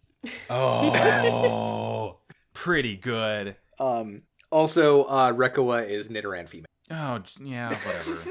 I feel like, let's see, Jared has a Gardevoir, Jared has a Salazzle, Jared has a Gothitelle, Jared has all like the sexy lady Pokemon. Yeah, Jared has a Lopunny. Oh, Jared, time to lay indeed. I feel like Camille has a Minior, Camille has a Clefable. I feel like Camille having a sort of space-themed team works really, really well for him. Like, because, you know, his whole thing is being space, but also, you know, Zeta. But, like, beyond that, I still feel like a lot of that works well. Like, it just, like, Minior, the whole thing thematically of, like, it has that shell, but then, like, when it gets rid of the shell, it can, like, go apeshit, like, you know, when he, like, throws all his weapons away and charges Paptmus in the end. Like, Clefable's is a cool little thing that came from space. Like, give him a Deoxys, who cares? He can have a mythical Pokemon. I will allow it. Yazan's Pokemon are all from the Trubbish and Scrafty line. Oh my god, that's good. Yazan just has garbage Pokemon, but like we love the garbage Pokemon. He loves it. He is a garbage Pokemon. Yeah. It's like all of his Pokemon are either garbage bags or a very angry lizard child trying to hold its pants up. Paptmus has a Hypno for sure. Paptmus has a Gengar. Paptmus somehow has a Darkrai, just because like it. You know, that's a mythical that it makes sense that he has, because he's like this absurdly powerful dude from space. Oh yeah, well, Darkrai's from Jupiter. Like, yeah, exactly, confirmed. not the moon. It's from Jupiter. Yeah, we know this now. I almost feel like Quattro has a a different team than Char did. Like, yeah. I feel like he's got a Machoke. He's got like an Imbor. He has like beefy mons. Yeah, he has a Conkeldurr. He's got a Geodude, but it's just like he's kept it as a Geodude, but just like maxed its strength out. Oh, yeah, it's like maxed out EV. He somehow has given it more than 510 EVs. Yeah, all for just physical attack. Yeah. What would Hamon have? I feel like Hamon could have some regal Pokemon for sure. Like the little Pokemon with the rose hands. Oh my god, a Roselia and a Roserade? Yeah. Maybe like a Slowking? Yeah. Definitely. I don't want to say like new types get psychic type Pokemon because that's so easy. Yeah. But at the same time, it's like, you know, psychic types are cool. It works for new types. Yeah. Oh man. My problem is that I'm in 2 Pokemon draft leagues at this point. Like I'm in the usual one. I'm in one that Roy is running, so it's like my brain is overloaded with Pokemon. I'm just like bouncing around my brain. Someone can get Reuniclus. We all love Reuniclus here. What are Shinta and Coom's favorite Pokemon? Ooh. I think it's Pikachu. You think? Oh, you think it's like just? Wait, no, it's Plusle and Minun. There we go. Okay, yeah, you're right. Do not separate them. Yeah, do not separate them. Plusle and Minun, or alternatively, fucking Red Basculin and Blue Basculin, the Gen 5 darlings. Yeah.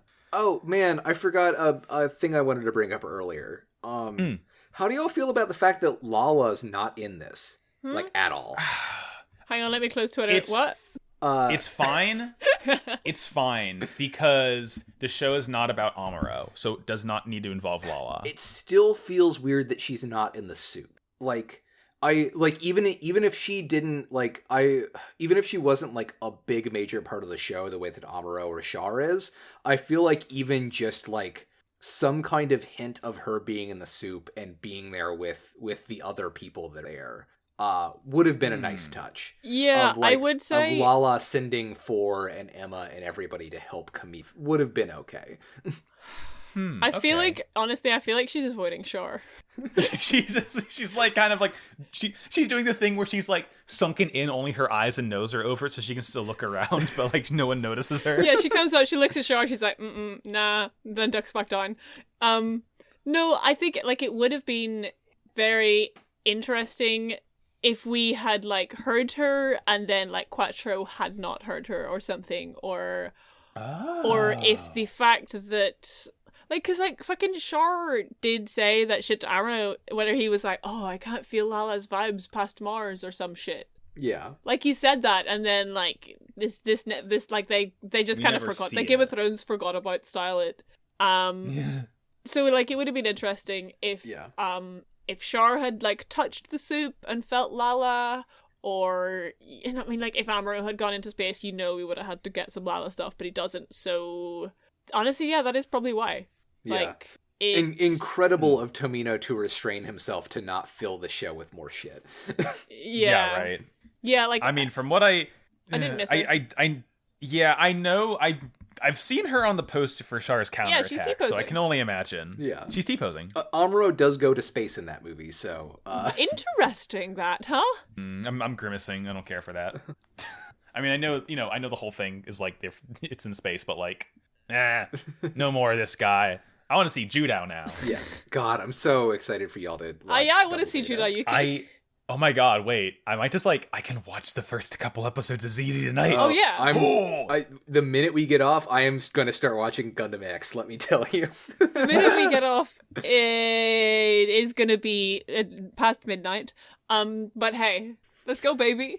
Yeah, speaking of getting off, speaking of getting off, I think it's about time that we get off. Hell yeah. Rather, I think it's about time that I think it's about time that I push Sarah and Colin off of the robot and I pick Jake up instead. No! Okay. This podcast is just one like circuitous lift ride. Well, no, and I'm the driver. It's Sarah and I just simply floated off into space in the middle of the last battle, and it's you going to pick up your new pilot. Yeah. I need a new co-pilot. I was just like, my work here is done. And you just sort of T-pose and float off. Yeah. Just float away. We are almost at 3 hours. We have been recording for nearly 3 hours. That's a record. And listen, today I recorded a long podcast about Minions movie, and I was exhausted after an hour and a half. I had to go take a nap. I feel none of that. I'm ready. I could go for another 3 hours. It's crazy. It's because we're unpacking all of these emotions and feelings from the last... How many weeks have we been doing this? 17. Yeah. That is 4 months. This is a hot tub. This podcast is a hot tub which never goes cold. That sounds like having. And I'm not getting the wrinkly fingers. Like, I could stay in here. Yeah. That's what the soup really is. It's just... Yeah, yeah. Yeah, maybe the reason Char doesn't want to go in the soup is because he doesn't want to get wrinkly fingers. Coward. Fucking coward. Loser. Oh fuck! I need to go downstairs and feed my boy. Ooh, yeah. We'll end this then. Yeah. Well, I mean, listen. Before we end it, I do want to say thank you, y'all, for allowing me into this space. I know I was a last minute addition. I'm glad that you joined. I can't imagine what this show would be like without you. You were a desperately needed part of this trifecta for getting through Zeta. It's like it's our combinations of seasonings for the soup is a very particular and peculiar flavor. Yeah, I mean, and I think, like, genuinely, this pod... You know the way our Yu-Gi-Oh! Podcast ended up being about friendship because Yu-Gi-Oh! Is about friendship, you know? Uh-huh. I feel like this podcast has been about making the deepest possible connection that I am capable of making with two other people, because that's kind of what Zeta Gundam's about. Yeah. And that's why when you make a podcast about JoJo's, you're going to get a stand. Yep. I mean, Brooks and Eddie are each other's stands, right? Yeah. Yeah, that checks out. Yeah, and that's why, because you made a podcast about Naruto, you're in a cult now. Yep. Yes, that's why you're like the, what, 6th Hokage? Sure. Yeah, the numbers go up there. Yeah. Well, if there's nothing else to say, Listen, I know Colin was about to have a feeling last week, and I cut them off, so... Yeah, we can have feelings here. Yeah. I will say, this has been, one of the like most intellectually like fulfilling things that I've done in a very long time, and I'm Max, thank you so much for starting this podcast and inviting us on to be on.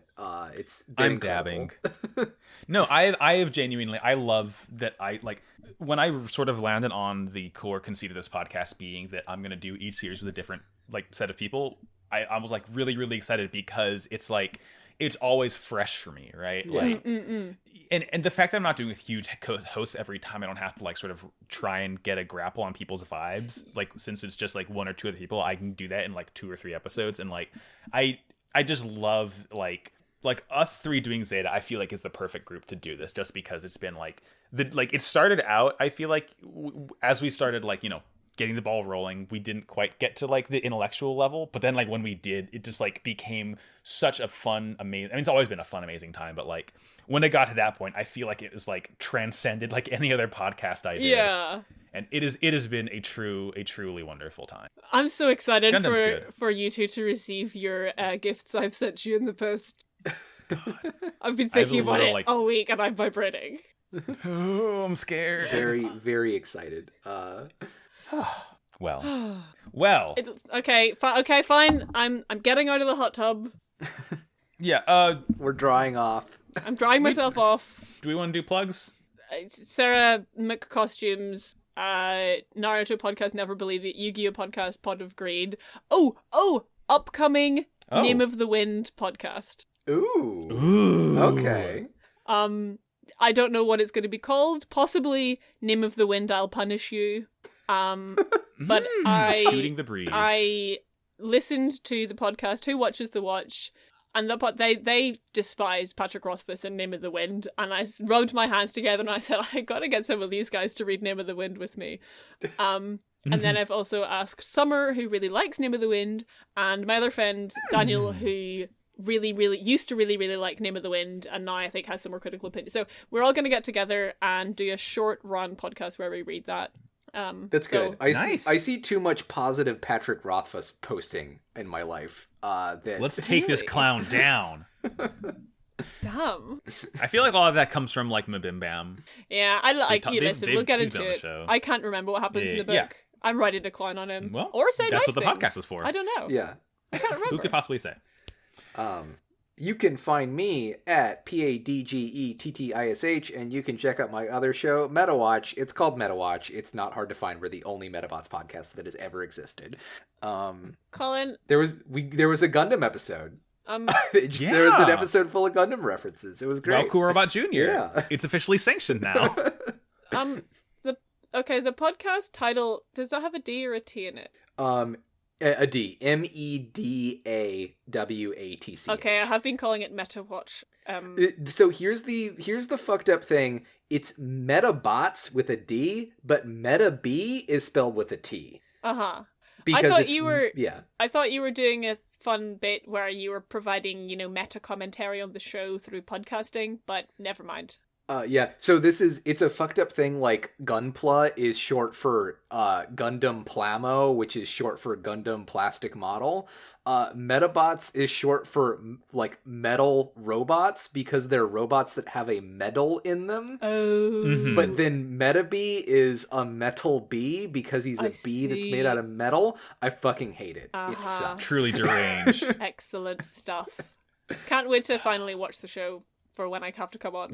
It's a very good show, Sarah. Yeah. You'd like it. It's silly. Yeah. Sarah's going to join us for the first episode of season 2. So I'm very excited. Delightful. Yeah. I'm Max. You can find me on Twitter, Instagram, Maxibajillion. In addition to Yu-Gi-Oh! Pot of Greed, I have another show called Slappers Only.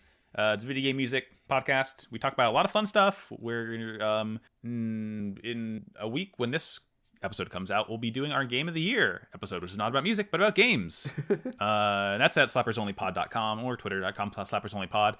Thank you to Noisepace.xyz. Thank you to Matt GameCube for running the network. It's what we're on. It's what a bunch of other shows are on. A lot of the shows we mentioned are on there. Maybe more will be added in the future. Who could possibly say? Kyle XY is on there. Why? Special Great Snacks is on there about Jujutsu Kaisen. A billion trillion shows. A cornucopia. And okay, for the robot of the week, we're all going to say at the same time what our robot of the week is. Oh fuck. Okay. And I'm gonna I think we have the capability to get a same slap on this one. I don't know. I think we have the capability to get a same slap on. I'm looking directly at you, Sarah. I'm looking directly at you, Okay. Colin. We can do this. Hold up. I'm ready. Search your mind. Scan your mind. I'm scanning my mind, and by that mean I'm scanning what? Okay, I'm scanning my mind. 3, 2, 1. Cubile. I'm with Bender her. from Futurama. Oh, god damn it. Fuck, I was gonna say Bender from Futurama, but then I changed my mind. I didn't even think. Well, yeah. I mean, it's funny because Sarah and Colin, y'all were together on this one. I was the odd one out now. I completely forgot I've been about owned. it. I'm gonna be real with y'all. I never think about Bender from Futurama. You don't really need to. It is anytime it's the words Bender from Futurama is said on the podcast, I'm like, oh yeah, that show exists. Okay, I will stop. Where is... Wait. You can't stop. Can't I? We haven't said bye yet. Oh, can't stop, won't stop. Let's Remember go, baby. The name of the show? Okay. For the final time for Zeta Gundam, thank you all for this wonderful journey. I'm watching you float into space, but before we get too far away to say to each other, never forget, in the words of every single cast member of Zeta Gundam simultaneously, war is bad. Bajina! Wow.